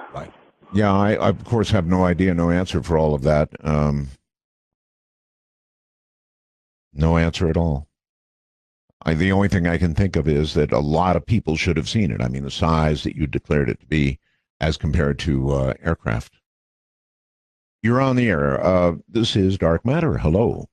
Okay, how you doing? I'm okay, sir. Hey, this is Brent. I want to talk about ISON meeting Planet X by the sun. ISON meeting Planet X? By the sun. By the sun. Yeah, I got about 30 pictures of Planet X. And Hoagland, remember he was saying about the ISON, that when you looked at one of the pictures, it looked like a honeycomb, and he thinks that there was, people coming out and flying saucers. No, we're confusing some things. He had a picture of a comet. Right, of the comet ISON, right? No, sir. That was not a picture of ISON. Oh, I thought that was a picture that NASA that they took of a comet, but it was not ISON. Well, anyway, I got about 30 pictures. I've been taking these pictures for the last 6 months of the sun. You put your sunglasses up to the lens of the camera, and you take the pictures, and you get to see Planet X right there by the sun, which is around 7 o'clock. And then I've been really curious about this whole Planet X thing. I mean, if Planet X was a kind of thing that you could, you mentioned hold your sunglasses up to the camera and then take a picture and see it, a whole planet. Well, you don't see the whole planet. You just see, it's like a light. I mean, it's really small, but when you take the picture, you can see that. Now then a few months later, which about 2 or 3 months ago, I forget the guy's name, but he said if you take the picture and get there's a dormant sun with it, and so I was thumbing through my pictures that I got, and I can understand where he was talking about the dormant sun because I have about 6 of them. And it's up there. All you got to do, and if you want to Google it, go Google and punch in Planet X. They'll tell you all about that. I know, and I'm not buying it. I'm sorry. I've been hearing about Planet X since I could read, and that would be a while. People believing that there is a Planet X. And people like this last gentleman who think that Planet X is just basically sitting there in full view. I'm sorry, sir, I just don't buy it. I just don't buy it. Now, could there be a Planet X that would be a rogue planet and would enter our system and cause havoc? Yes, that's certainly a possibility. Astronomically, it's a possibility. But is there a Planet X just hanging out there in our system right now? No, I don't think so. I just don't think so. You're on Dark Matter. Hello. Hi, Art Bell. How are you? Just fine, sir. It's an honor to talk to you and Megger Roswell's to you. This is John in 8MXA in Akron, Ohio. All right.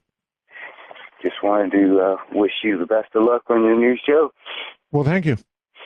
And you've done a great job so far. It's awesome. Well, thank you. All right, sir. You guys have a great night. Tell that guy on the CB band he needs to get into the ham radio and get on the 10 Well, a lot of hams are somewhat tend to get somewhat upset with CBers. I'm not one of them. I really don't care how you get into radio. If your path is through the CB band, that's fine. And as a matter of fact, CB is actually fine. So I'm not one of those hams. I don't get my nose out of place with CBers at all. In fact, when I'm on the road, I will use CB because CB will tell you what's going on, where the trouble is, where the traffic jam is, roads to take to get around it. It has a very serious use. Anyway, it's a great way for people to get into radio and then eventually into real radio, which is ham radio. So I'm kind of a fan of it, frankly. Whatever stepping stone. You're on the air. This is Dark Matter. Hi. Art, how you doing? Very well, sir. I go by the nickname Florida Jim, and I'm Florida calling. Jim, okay. Yeah, I'm calling about John Teeter. Okay. I had the privilege to interact with him back on your old Post to Post AM forum back in 2001. You mean Coast to Coast? Well, yeah, you guys had a forum up with the Post to Post name. Oh, I see. Yeah, Keith Ryan. And he struck me as a anti-government kind of guy, but he made an interesting offer. He said, listen, I'm going back to 1998. If you want to email yourself, 3 years in the past, send it to me. I was like, yeah, it's an interesting idea. So I did that. Ever since then, I keep experiencing timeline changes that nobody around me has any awareness of. All right, now we're off to the races here. When you say timeline changes, explain it to me. Okay. I'm driving down the road, and on what I knew was an empty lot the day before is a brand new, functioning, fully stocked Walgreens grocery store or pharmacy. Wow. Then I'm driving down another road. I had this extreme deja vu feeling. Couldn't understand what it was. It wasn't like I had been there. It was more like something's out of place. A few hours later, I drive back up the same road. Another empty lot had turned into a furniture store. And all these odd little things kept happening. At first, I didn't want to say anything about it. But I was a little scared I was going to wake up and my wife and son were not going to be around. Nobody was going to remember them and all this kind of stuff. I hear you. So I got in touch with some of the other people who had been on the forum talking to Teeter, and they were having similar experiences. I even had a common one with a woman named Pamela who kind of collected the emails for John. And it's just bizarre.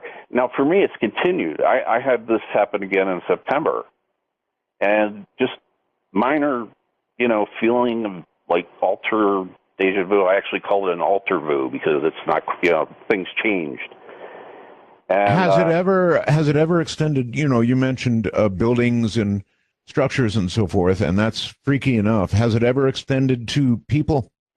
Absolutely, and that is one of the freakiest things that's happened. I've had situations where people, famous people, obviously, Arthur C. Clarke, Nelson Mandela, Stephen Hawking, these people had died in my past. Then I discovered that they were alive again. And but the most interesting for me, I'm very much into music. I'm a musician and all. A man named Chris Cornell, lead singer of a couple of bands, Soundgarden, Audioslave. In my original timeline, he died in 1999 of a drug overdose. Then I had a alter vu, a timeline change, a time quake, whatever you want to call it, in 2007. And as soon as that happened, he was back alive. And there were 8 years of music I had never heard from this man. That's incredible. I was just stunned. And so today I still ask, I unfortunately don't think Teeter's ever going to get back here because he went off mission. I don't think they're going to let him fly that thing anymore. He wasn't supposed to travel to 1998, 2000, 2001 and all that. But, strange phenomenon. If anybody's got any answers, I'd be happy to give out an email telling me why the hell this is still happening. I understand it's extremely worrisome. Thank you very much. He mentioned the name, of course, of Nelson Mandela. And I think that the whole world had one about Nelson Mandela. I brought this up on the previous program. I was convinced that the press had reported Nelson Mandela as dead. And this was years and years ago. I recall being on the air one night and saying, or referencing the fact that Nelson Mandela had died. And I firmly believed that. And I firmly believed that I had heard that on the national news. And that was an accepted fact in my mind. And lo and behold, Nelson Mandela was very, very much alive. So, latest show as it comes out, please subscribe at www.youtube.com/user/disclosure radio. All right, we'll do that in the next break. That way, everybody will have an opportunity to get through between now and then. And you'll know that as of the next break, you should all hang up, and we'll just hang in there for time travelers and the rest of that jolly little group and see what we can get. In view of the fact that we don't have a special line, that's about all I can do. Dark Matter, you're on the air. Hello. Hi, Art Bell. I got a question for you. Remember earlier this year when a lot of strange phenomena, strange noises from the sky were reported, and it was all over the internet. I had seen it, and I had heard it. Oh, you're kind of breaking up on me a little bit. Earlier in the year, a strange phenomena all over the internet, something. Strange noises from the sky, Art. Do you remember hearing about that? Yeah, I do, yes. And what is your opinion on that? I have none particularly about the source of them. We hear strange noises here all the time, big booms, and we sort of know what they are. They're dropping bombs over at Fort Irwin. And when I say big booms, I mean gigantic booms. So we're kind of used to hearing strange noises, but I know what you're referring to on the internet, and no, I have no idea. I guess he's gone. That's sad. Well, that's the cellular world that we live in now. Now you know why we require that our guests have a corded phone. Sorry about that, sir. The gods were not smiling on you. Dark Matter, and you're on the air. Hello. Hello, this is Joey from Alabama. Hi, Joey. Hey, is this Art Bell? I'm the only one here. Oh, okay. Hey, I wanted to thank you. I'm a new listener, and it's awesome getting to hear you every night. So I wanted to ask a question, and I also wanted to make a comment. I remember somebody calling a little earlier about dreams and being able to control their dreams. And I don't really believe that you can control your dreams. I think there's something greater than myself when it comes to dreams. And I wanted to say that it's kind of hard for me to say this on the air, but I'm a recovering alcoholic. And for the past 15 years, whenever I would dream about drinking, whenever alcohol would be in my dreams, I would either be chasing the drink, I would be drinking the drink, or I'd be running from something bad that happened from drinking. And that would be a constant thing that would happen to me. And anyways, I'm kind of a new person in recovery, and something amazing happened to me last week. I had a dream, and my friends were all drinking and having a good time, and it was for the first time in my life. In my dream, it did not faze me. I didn't want it. It was nonchalant to me in my dream, and I woke up, just amazed that hadn't occurred. And I guess I guess it's like a testimony, I guess, that, I think only good and evil control your dreams. And I believe something good is working in my life. Well, maybe, sir, your dream was an actual breakpoint for you. In other words, if you had that dream and alcohol was involved and you were not drawn to it as you always have been in the past, that could be a true turning point, I would think, in your life. And it could be, I don't want to diminish, the dream in any way, but it could be a wonderful sign for you that you have mentally turned the corner. I don't know. That's just a wag, which some people refer to as a wild-ass guess. Hello there on Dark Matter. You have achieved the air. Hey, how you doing, Art? Very well, sir. Thank you. I'm a driver driving through Nebraska, and I want to say welcome to Sirius Radio. It's about time. It's been a long time. Great to be here. I got a story back in 2001. I used to deliver to stores at night, and we had a key to all the stores. And I had pulled around to a loading dock in the back of the store, and I got out of the truck and I walked around to the front of the store. And the front of the store was open. The door was wide open. I guess the manager had gone home for the night and forgot to lock the door. And we were instructed, to call the police because it happened now and again. And I went into the front of the store, and I went to the front desk, and I went to pick up the phone. Picked up the phone, and there was no dial tone at all, nothing. And I knew there was another phone back in the loading dock, so I walked into the back loading dock, picked up that phone. That phone was completely dead. Huh. I'm thinking, what the heck's going on? So I came back up to the front of the store, and of course, it was one of those nights when you're scaring the crap out of all of us. And I went to the front desk again, and I picked the phone back up, and every line was busy. They had, I guess, 10 lines on that thing. Every line was lit up. Every line was busy. And I said, well, I've had enough. I went outside and got my cell phone and called in. But anyway, welcome back. Good to hear from you. Well, thank you very much. Good to hear from you, and take care. Yeah, that's weird. Life is full of weird things that occur, and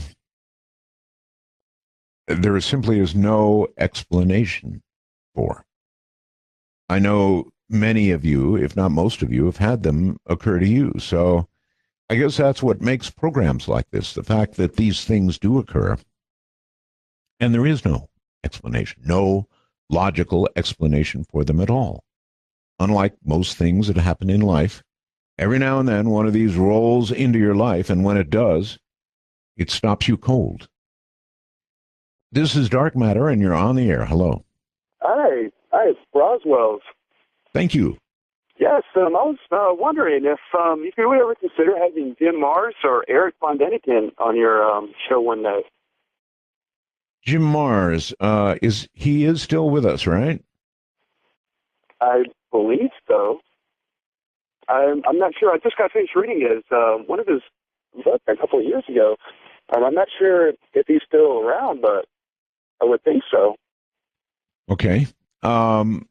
Certainly, I've had Jim Mars on in the past. I don't know what his current status is, so all good suggestions.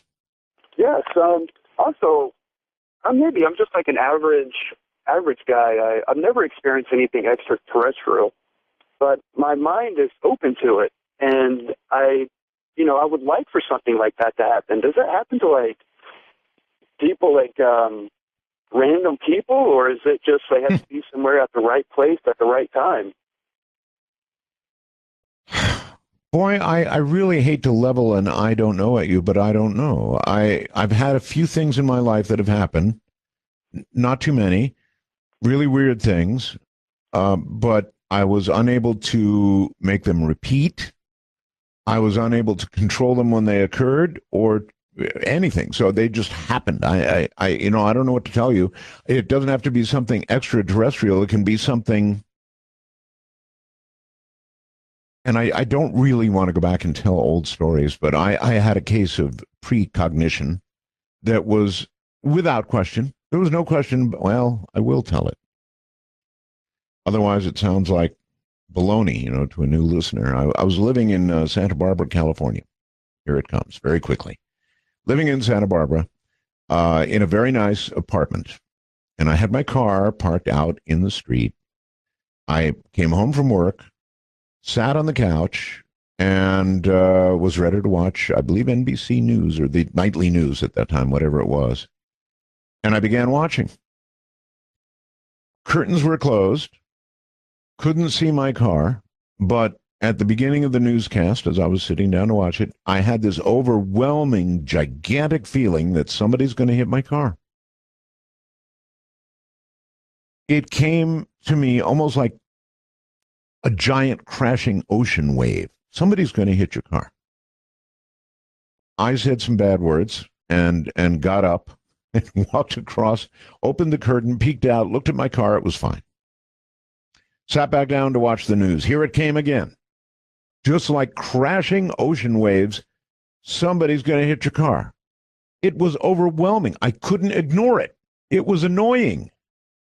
So I finally got back up again, went over, opened the curtains, and there's a guy walking down the, there was a little pathway. You know, we parked actually on the road there.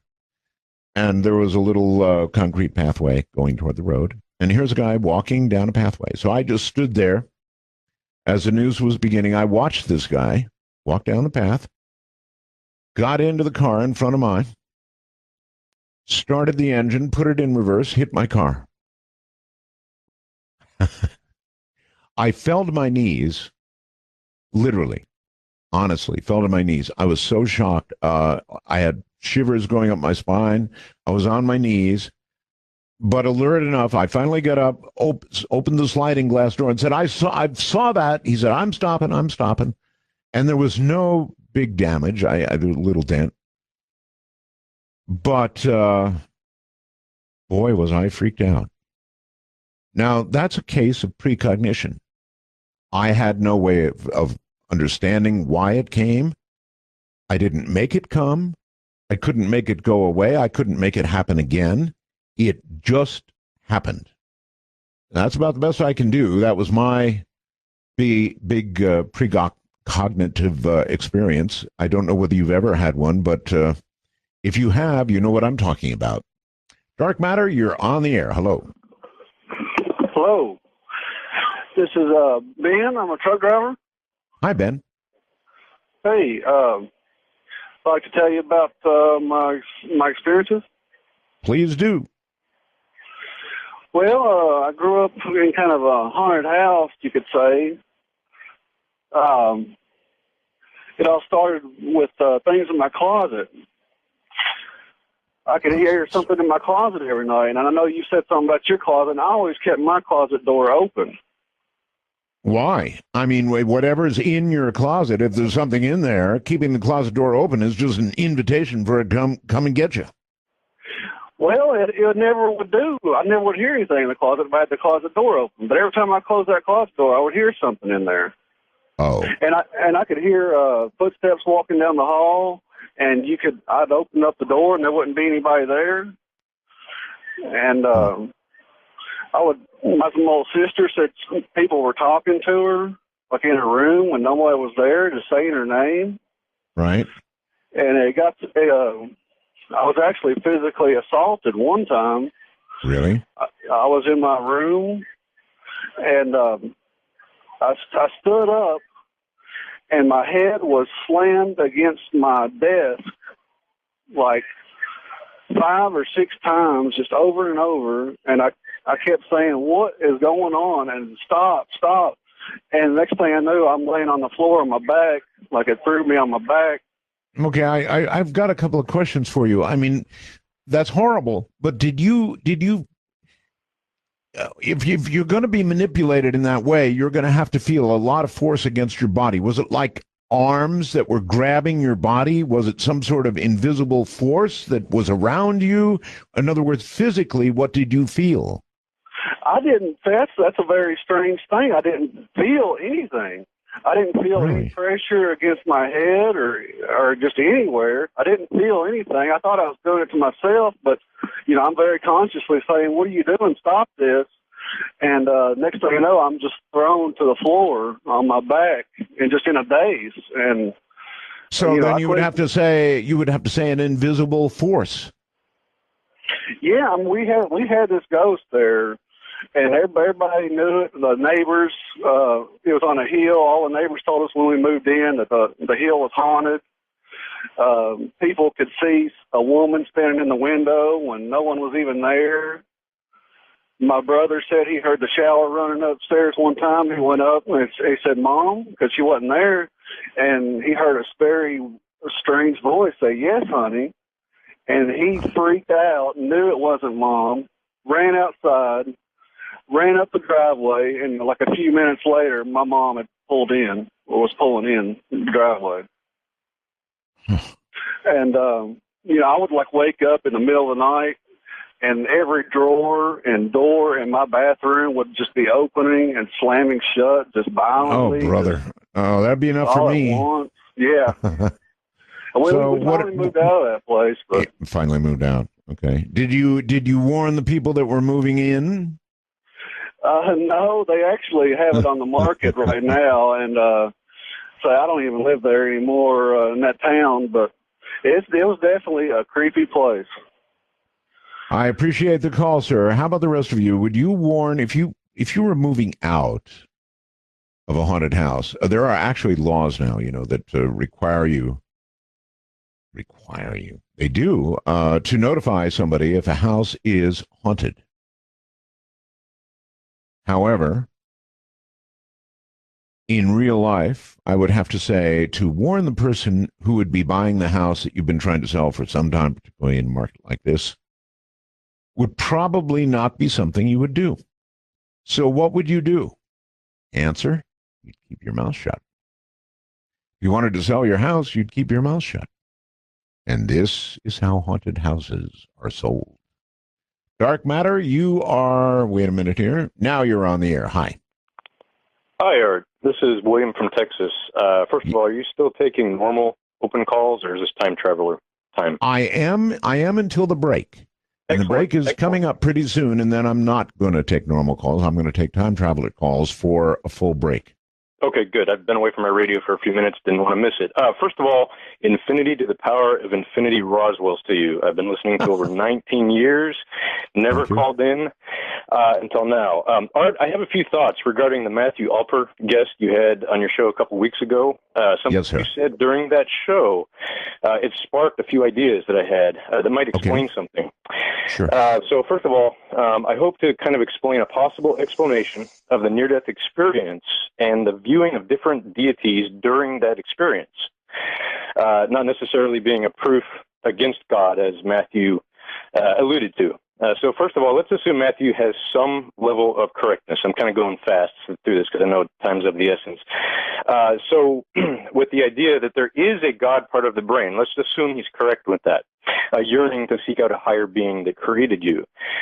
So first of all, I'm not trying to explain the infiniteness of God by comparing him to a mere human being's logic, but this flow kind of helps me explain it and understand it with my feeble mind, actually what might be happening.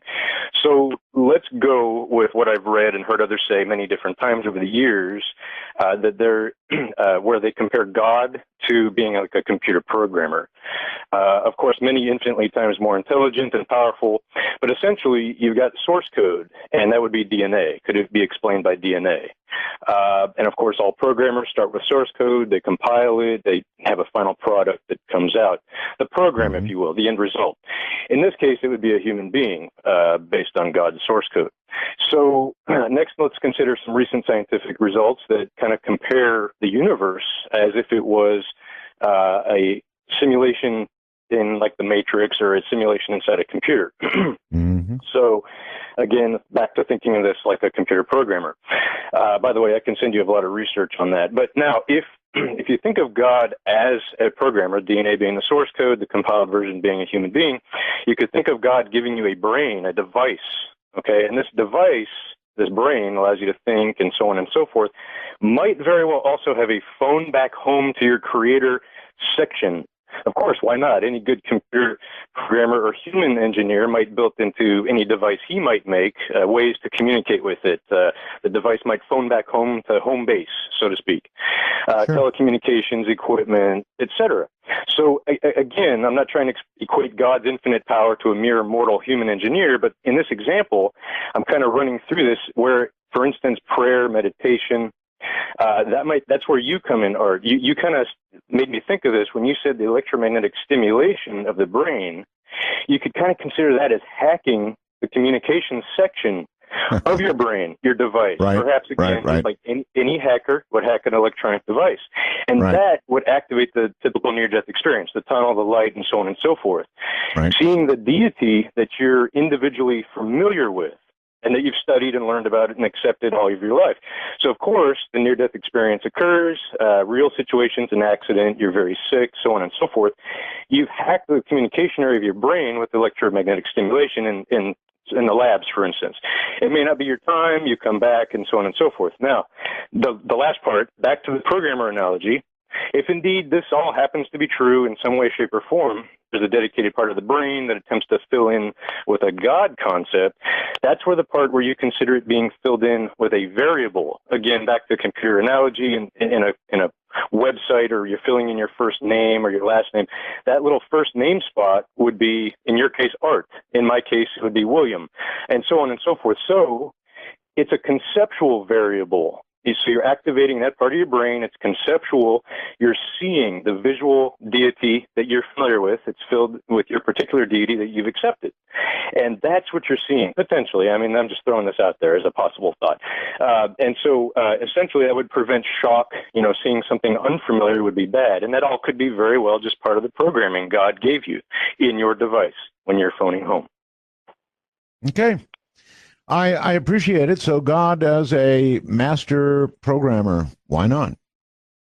The possibility that we're living in some sort of created universe, that we're living in a kind of a matrix. Science is looking at this genuinely hard right now. Did you know that? It's something we could have a lot of discussion about, because I don't rule it out. Do you? That we're all kind of walking around in a programmed world, that we're not seeing it all as it actually is, very much like the movie The Matrix. Science is trying to figure out, and I guess they have come up with a way to test whether, in fact, we're living in such a world. I don't reject the idea. Hard science doesn't reject the idea. Well, maybe some of it does. But it's definitely intriguing. And as this caller said, perhaps we do have that urge that was programmed into us by our Creator. Definite possibility. All right, listen, here's what I'm going to ask. I know it's hard, but I'm going to ask. Everybody hang up. Hang up now. I will open the lines after the next break, I promise, and you'll be able to call back in then. But for now, everybody hang up your phone, and the only people that I want to call are time travelers. Again, I know this is a very hard request to make, and in the future, we'll solve it by having a special line or two so that we can call it out for time travelers or whatever we want. But I would like to try it, so if everybody'd be kind enough to hang up and only time travelers call, we'll see if it works. We'll give it a try. So, hi. Hi. This happened to me when, first of all, Roswell's in 51s. Thank you. This happened to me when I was in high school. I was walking down our main street, which at the time all the stores and stuff were closed, and I rounded a corner to go down an alley, and I realized that I had forgotten something. And when I came back through the alley, I felt this weird, like, tingling sensation. And then when I came back on the main street, all of the businesses looked brand new, and all the cars were like 40s cars. They had those interesting fins and all that. Wow. Yes, and as soon as I started getting scared, I felt that feeling again, and then suddenly I was back in my own time. You pop back. Yeah. So you had a little time shift, actually a big time shift, but for a small amount of time. Yes, and this was back when I was in high school, around the high school age, so it was around 2001, 2002. Is it the only time this has ever happened to you? No. I've had situations where I've felt like I've gone back like an hour or two, and and on the same day, but it was never anything that big, and it really hasn't happened for a long time. But I don't know if that's considered time travel. It's not like I'm in a machine. It absolutely is. It was involuntary, and it happened for a short time, but it absolutely was time travel. No question about that. That's amazing. Thank you very much for the call. It was a real honor speaking to you, sir. All right, take care. That's a time shift, and albeit a short one, yes. And it's entirely possible that time travel is a function of our brain, that it can be done through our brain. Remember The Island off Michigan? What a movie that was. Anyway, hello there. You're on Dark Matter. Hello? Hello. Hi. I'm a time traveler, and I have a gift for everyone. Okay. Can you tell us in what manner you travel in time or have traveled? I've traveled in a spirit. As a spirit. Okay. All right. People call me Spirit Walker. All right. And I haven't done it in a long time, but the gift that I have for everybody that I've learned in my time travels is that if you take a solar cell, you know how everybody needs extra energy now. If you take a solar panel, solar cells, and you bounce out, you make it as big as you want around, like a record player, and you spin that at 36,000 RPMs, the power will begin to suck into the cell instead of laying there lazily. Wow. Let's roll over this again. You said a solar cell, you build a solar cell or a group of cells into a round affair. Round shape, perfectly balanced. Right.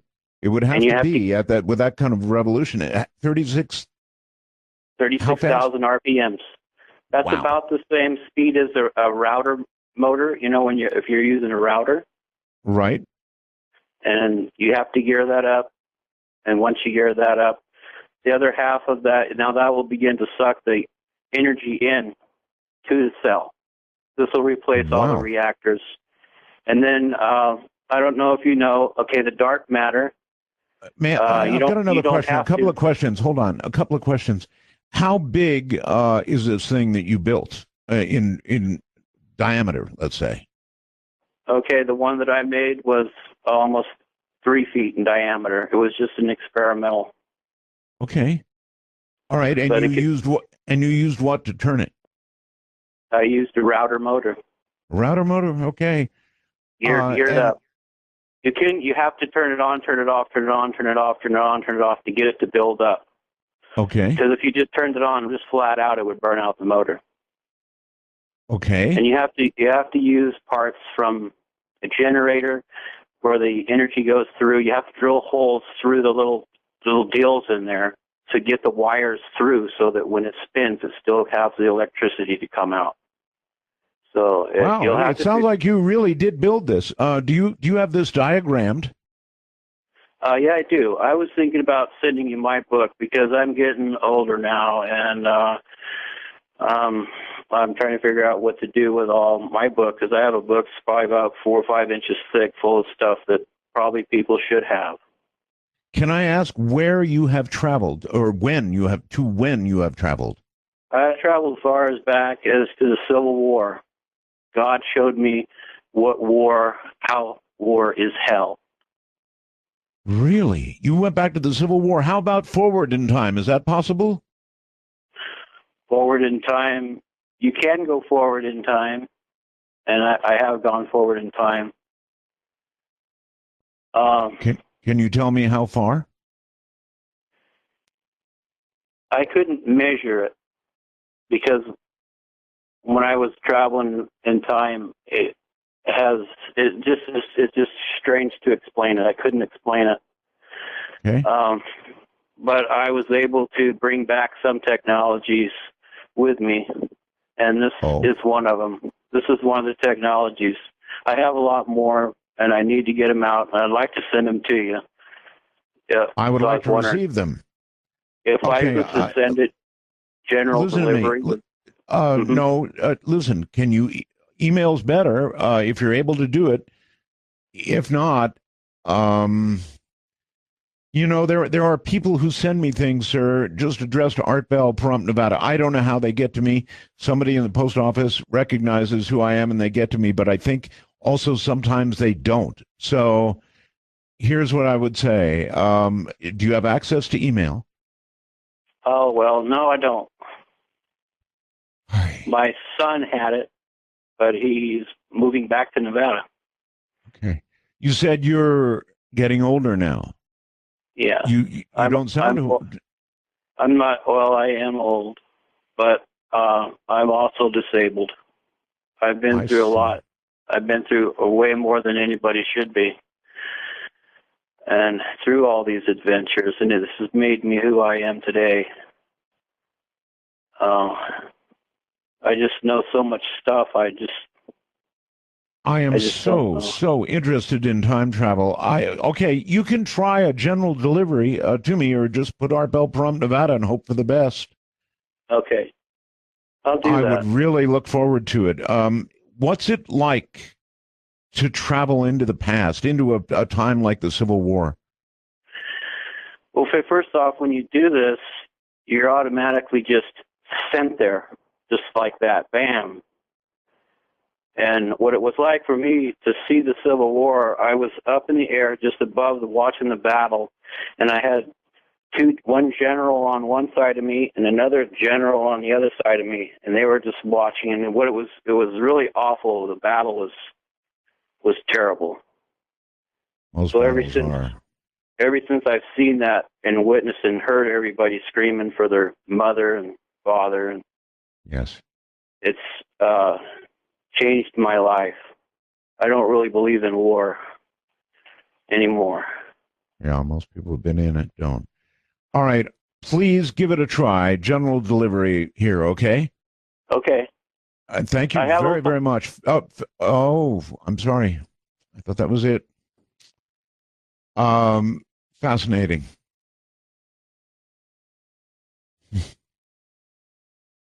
You know, that fellow sounded serious to me, and his device sounded serious too. Hello, you're on Dark Matter. Our time right now is a commodity that I'm not in possession of, but I may be brief, and I may not be as articulate as I'd like to be right now, but I would accept questions from you if I give you a brief introduction. Absolutely, go ahead. Okay, Art, you had a guest on, I believe it was last night, and this is October 10th, correct? Yes, that's correct. Okay, his name was Hogue. I forget his first name. No, Hogue was on earlier in the week. I believe it was Monday night was Hogue. It was the gentleman speaking about Nostradamus. That would be Monday night. Okay, sir. Today is Thursday. Very well, very well. Well, sir, he had a certain thing to say about a certain economic collapse in 2016, and unfortunately that is the case. What people need to pay attention to is the year 2029. Time is of the essence here. Our 2029 is what to look forward to. Not look forward to it in the sense of optimism, or look forward to it in the sense of prepare yourself for what is about to take hold of humanity as a whole. You're telling me that you have traveled to that year? I am technically within that. What you need to understand, Art, is that time is the most, it's an abstraction, Art. There's a human construct. All times are happening right now. Right now I am 2009, 2029, and also 2013. So any questions that you may want to put my way, I would be able to answer, but I must say that I need to get this information out, because there's certain forces that just can just cut this off. Like it's just, okay. Well, you're telling us to look out for 2029. Why? Look to the skies, Art. Look to the skies. There's an astrological momentum taking place right now, and it is of epic proportions. The Mayans were close to their predictions, but given their technology at the time, they were close, but they were off by a bit. And there's something going on here, Art. It is not. It's good and bad at the same time, Art. It is good and bad at the same time. Can you be more specific? What's going to happen in 29? All I can really say, Art, is look to the skies. It is an alignment, and it involves human consciousness. What you need to understand, look to, I believe, in the year 2013, a man, he's been on the History Channel that's been on the TV, that's broadcast to the televisions across the world. His name is John Anthony West. He does work with Egyptology. I know him. Have you had him on your show before, Art? I have, yes. I would greatly recommend having him on your show in the near future.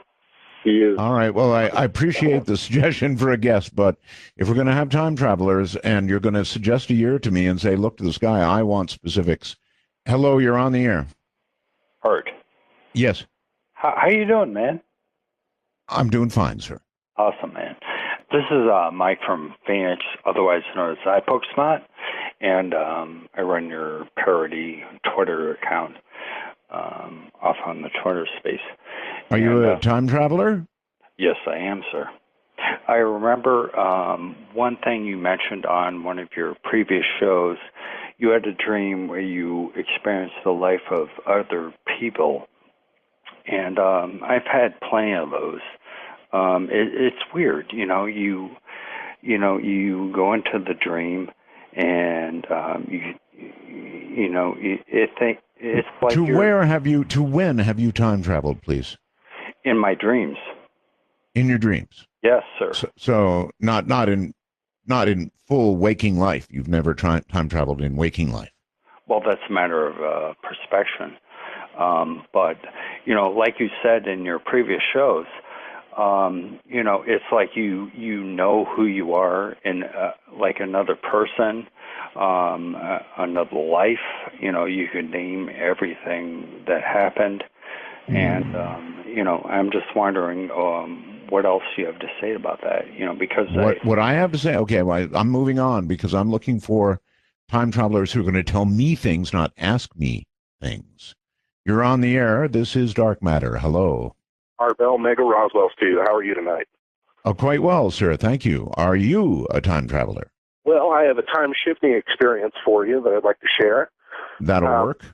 This was back on 11/11. Actually, I called and spoke to you a couple weeks ago about my little 11/11 adventure, but one of the things that we kind of came to this group of indigos that I got to know really well, we all kind of reached a conclusion that we felt that the whole 2012 Enigma was really that the nature of time itself was changing, that it was being more fluidic and easily changed just like pressure levels. Going down to Sedona, traveling there by car, it took me 17 hours. Coming back, it took 12. Same route, same speeds. So it was kind of a confirmation for me. One of the local Sedona people that I met actually gave me a branch that I put in the back seat to take home as a souvenir.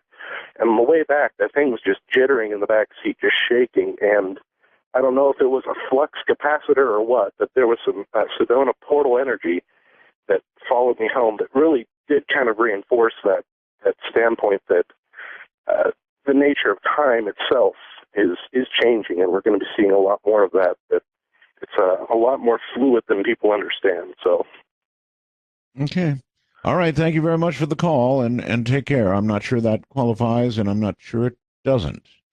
You're on Dark Matter. Hello. Hi, hey Art. It's a great show. I love it. I can't believe I'm calling, but it was in my late teens. I'm 45 now, and I'm on the subway, and I'm counting down the stops. I'm paying attention. I'm getting off at the last stop in the line. And I just stopped paying attention for a little while, and then I looked up, and I had gone back like 3 or 4 stops. And I, right away, I kind of sat up and looked at the map that was up there, and I looked at the stops that I went and counted through, and it was just an alarming feeling, you know. Didn't feel anything different. I didn't notice that I had lost any time or anything like that. It just I had gone back a couple stops and I kind of did a little reset, it seemed like. I never had an experience like that, and again, okay, so there was no permanent shift. There was a temporary shift. You went bouncing back or something, right? No, like if it was supposed to say take me an hour to run the whole line, I think it took me an hour. Like, I don't see that I lost or gained any time, but like I said, it's Toronto subway system, so I'm like going through the stops. Okay, Jane, Ossington, Old Mill, or whatever, and then went through 3 stops that I wasn't looking at, and then I'm back like 3 or 4 stops, and then like kind of went through the stops again. Okay, I think I've got it, but you were still in the same time frame, so it was sort of a mind trick. This is Dark Matter, and you're on the air. Hi. Hello. Hello. Hey, Art. Roswell's. Name's John. Thank you. I had an unusual experience. It was like a waking dream. I, like you, have always been interested in time travel, and well, the way it went down was these fellows that I guess you could say they exist somewhere in between the universes, and they were explaining to me how the time travel actually works.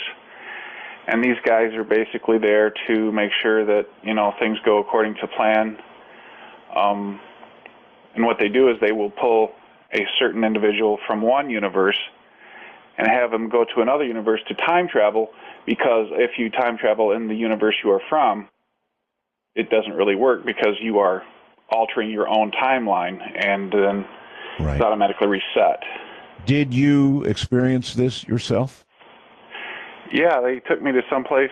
It was like, I don't know any other way to explain it. It was just like an energy, sort of like they had this white hair that sort of glowed. They looked like humans, and it was a white area, but you couldn't see anything past maybe like 20 or 30 yards. It was just like white. Mm-hmm. And they were explaining that if I was to time travel in my own universe, that anything that I would do would not really work out because I'm from that one. They would have to take somebody else from another universe and bring them here. Mm-hmm. And I guess these guys are in between, so they must be really old or not old at all. I don't know if time even works there, however it works. But yeah, that was what it was. That was how it was explained to me. Well, that's quite a thing to have to explain to anybody, and but again, getting back to this, you were elsewhere or elsewhen, I guess is the way to put it. Yes, I have no idea how to explain where it was, other than the fact that I wasn't where I was prior supposed to that. To be. Yeah. All right, got it. I think. Thank you very much, and take care. Time traveler. I hope you're a time traveler. Hello. Art. Yes. How are you tonight, sir? Just fine. I'm a trucker, and I have a bizarre situation that happened to me. I actually jumped forward in time almost an hour, and I have proof that it happened. Okay. I was coming out of Atlanta on a night run going to Miami. I come across the border into Florida, and I started getting some really bad tunnel vision, and I didn't know what. I thought maybe it was a medical issue or something was going bizarre with me, so I put the flashers on, geared her down, and got her off to the side of the road. Right. I felt okay, so I figured, okay, let's head on down. So I get down to my drop down in Miami, and I'm almost an hour early. Now, this run normally takes me 10.5 hours to make the run. I make the same fuel stop every day going down and back. Well, I didn't know what to make of it. I didn't really think nothing of it until I went to take down the information. I have a commercial GPS on my truck because I record my miles and fuel mileage and all that off it. I saved it on my GPS. This happened 72,207 miles ago, and it showed my average speed on the run 62 miles an hour, and I had a peak speed of 107.3 miles an hour on this truck. Oh, my goodness. Now, I got a Cat C15 in this truck, but there ain't no way this thing is going to do no 107 mile an hour. Now, I got thinking about it. With a GPS, it isn't registered speed by motion. It's by points off a satellite. Yes, sir. And I really believe that when I hit that tunnel vision, it threw me forward damn near an hour. Wow. And, I mean, I will never erase that. I have on my GPS forever. I got 3 different fields for route information. I look at that every night because I make the same run every night. And every time I get to the point where I had that tunnel vision, I get freaked out. That's pretty convincing, actually. I really appreciate the story. And if I do the same thing, I'd keep it forever. Yeah, all right, sir. If nothing else, it is a Matrix, and I get one of those, deja vu moments. I hear you. Quite a story. Thank you. Have a good and take care. Wow. Hi there. You're on the air. This is Dark Matter. Hello, Art. Hello. Hey, Mega Roswell. Thank you. Yeah. I've been listening to you since 1996, 97, I guess. Yes, sir. Are you a time traveler? I would say I had a time travel experience, possibly. When I was in the Navy back in 92, I used to drive back to Maryland quite frequently from Norfolk. And I was around Waldorf, Maryland at the time, and I usually, where Highway 5 and 301 are run together, 301 splits off on a ramp and continues up. When I went off on that ramp, I continued up, and I should have hit a red light around Brandywine Road, and I ended up driving. I was driving. I was kind of confused there for a second. I came up on a house, and I was like, this is weird. I'm lost. This is weird. I figured I was in Waldorf, Maryland somewhere. I wasn't thinking, and I turned out, and I went to the end of that road, and at a stop sign, turned right, and I went down that road, and I was on US 1 around Dumfries, Virginia. So if you do something like, there's a couple rivers, you got the Potomac River and all that. I mean, that's about, between the two, that's over an hour drive away. I was really confused for a little bit, and it took me a while to figure out where I was when I ended up on Highway 9, on Highway 1, US 1, and ended up going home that way. I went over the Woodrow Wilson Bridge and everything, going all the way back up to where I used to live in Maryland. So, okay, well, I don't know what to say about that, except to accept the story and say thank you. Yeah, I always wanted to tell you that story, so there you go. You have done so. Thank you very much. Going once. Yes, hello. How are you? Art, I'm so happy that you're back on the air. Thank you. I'm really excited that I got in, actually. I actually contacted you many years ago by email, and if don't say anything on the air, but you might remember, I asked you if you could help me find somebody in the Philippines. You responded something like, there's so many million people in the Philippines, but thank you. And so we left it at that. Yes. I don't know if that rings any bells or not. It does. I remember. Yes. Okay. I was in a situation where I was tortured back in the days. So I had started doing meditation maybe a year or two ago. I found this astral projection thing on YouTube. I started toying around with it, and I think this is time travel. I'm almost positive the year's 2050. Well, I know the year's 2050, and it's so cool. I I can't see when I put my hand out in front of me, I can't really see it, but it's almost translucent. But I was in a personal vehicle. Okay, for you stock people out there, it's called Personal Vehicle Technology Corporation. Buy that stock. I don't know when the company started. Where I was at, there's no private vehicles. Everything is this personal vehicle transportation. And you're saying this is in the future? This is 2050. 2050 in the future. The reason I was fortunate is because where I was in one of these little personal vehicle transportation devices, and there were two gentlemen in it, and they sat around a round table, reading the paper, drinking coffee, and they had a little, TV on. Everything. Okay, I'm sorry, but I really want to ask, how did you get there or to that time? I'm not really sure. It started with this astral projection stuff that I was listening to. I listened to it, maybe a couple times a day. And then you were actually physically in a different time, in a different place. In this astral projection thing, it talks to you about, how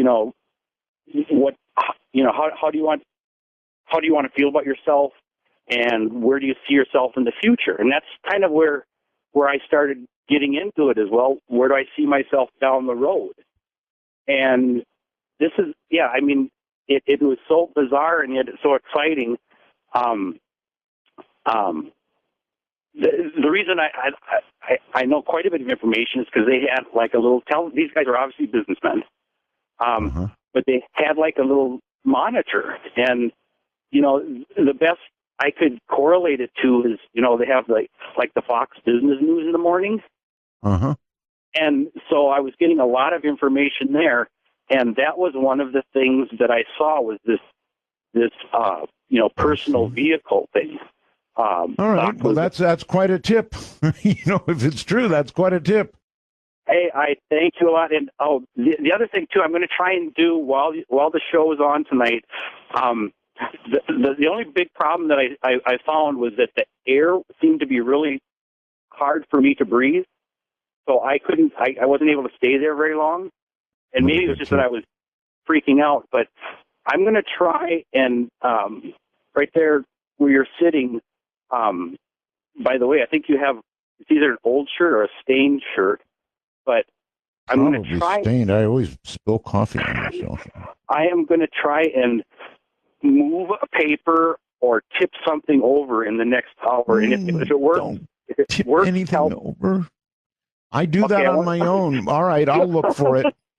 Well, if it happens, let people know. It's your fault. That's what it'll be. Your fault. All right. Thank you very much. 2050, huh? Wow. Well, one thing I'll say about that guy is if you're going to be time traveling and you're going to the future, the Business Network, Fox or otherwise, would definitely be what you'd want to watch. Personal vehicle, personal transportation thing tip. Buy the stock now. Hi there. You're on the air. This is Dark Matter. Mr. Bell, Mega Roswell, see you, sir. Thank you. Look, I just want that trucker from Georgia to know he's not alone. I'm a trucker as well, and the company I work for, we deliver for a large retail chain. I'm not going to say the trucking company. I'm not going to say what the retail chain is. Yes, sir. But we deliver grocery goods overnight, and normally I do between 1 and 2 runs a night.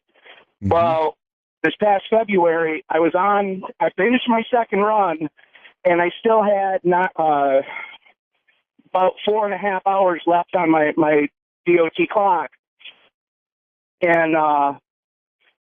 they said, here, you've got to take this one down to Camden and Dover, Delaware. And I remember I said to my supervisor, I said, there's no way I'm going to make it. It's not possible. There's no, because it had to be, this was at 3 a.m. They hand me the paperwork and tell me it has to be there by 5. We all knew it was not going to happen. Right. We're located in central Pennsylvania. There's no possible way for it to happen. So, but I took the run. I figured, okay, better late than never. At least they'll have their products. Right. Started my run, and the one thing I noticed was I could not get warm. I had the heater blaring in the truck. My whole body just tingled, and it was a weird feeling. And the other thing I noticed, there's a couple other things I noticed, was there was no other traffic on the road, which is weird because I had to take the Pennsylvania Turnpike, and normally that's jammed around Philadelphia around the time I was Of course, I would say hitting it. that's really weird, yes. And the other thing was, my truck's governed at 61.5 miles an hour, and normally I can feel it get up on the turbo and start pulling. Right. It would not do that to save my life. I mean, I'm calling this truck everything but the color it is, and cursing it out. Anyways, I get to the stop in Camden that I've got to be there by 5. Hit the dock, pull the brakes, send my arrived call into my dispatcher. Not even 30 seconds later, my cell phone's going off, and he's cursing me out. Would you quit screwing around? And he stopped himself in mid-sentence. He was about to tell me, get going and get there. He goes, how the hell did you get there on time? I go, oh, my God. I told him, I said, dude, I don't know what's going on. It's my GPS has got to be screwed up because it's saying it's only 4:30. There's no possible way it's 4:30. He goes, dude, it's 4:30. I mean, I was completely shocked. I don't know how I made it from Hazleton, Pennsylvania to Camden, Delaware in less than an hour and a half. I don't know how it happened, and then I haven't had it happen since. But the other bizarre part was I parked at my Dover stop, which was right up the road, and later that day, actually just as soon as my head hit the pillow, my cell phone went off again, and it was my aunt telling me that my father had passed. Wow. So I don't know if it was Dad helping me out or what, but I mean it was the most bizarre feeling I've ever had, and it's kind of an eerie feeling every time I have to make the Camden run now. I so totally hear you, buddy. Thank you for the story. The impossible, right? The impossible. And yet it happened. People have these things in their life, and they do happen. I know. I had one. So did he. Hello, you're on Dark Matter. Good evening. Hello? Hello. Yeah. Hey, I was like a time skip over story. Okay, I walked to work. Sorry, go ahead. That's all right. No. Go. Okay. I walk to work every day. Well, a couple weeks ago, I was walking to work, and I had just gotten ready for work and everything, and I started walking. I checked my clock. It says I get there an hour early all the time, have my coffee or whatever. Right. And I'm walking at 7:30. Well, I'm supposed to be there at 9. Well, I'm like, okay. I look at the clock, and I'm walking to get there. It only takes about 15 minutes or so. Okay. So I get there, and everybody's like, they're late. And I'm like, wait, what are you talking about? I look at the clock, and it's 9 o'clock. Somehow I skipped over that hour somewhere. Wow. And I have no idea how that happened. You didn't. I mean, you were walking. Yeah. Yes. I was walking. And you skipped an hour. Somehow I lost an hour. It was like 9 o'clock, and I should have gotten there at 8. Boy, that's weird. Yeah, very bizarre. You're obviously not the only one. I know, right? So, and everybody's like, well, thank you. Right, thank you. Not the only one, obviously. A lot of that's going on out there. A lot of this skipping or missing.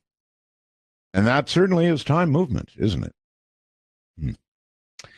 Dark Matter, you're on the air. Hi. Hey, Art Bell, Mega Roswell.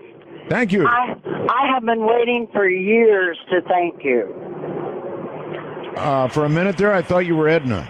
No, I'm sorry. Everybody says I'm everybody else, but last I checked, my name is Shirley. I'm a truck driver, and back in '89, when you was still back on AM radio, and Yes, I had ma'am. to hunt from station to station. Right? Well, I was in Ohio.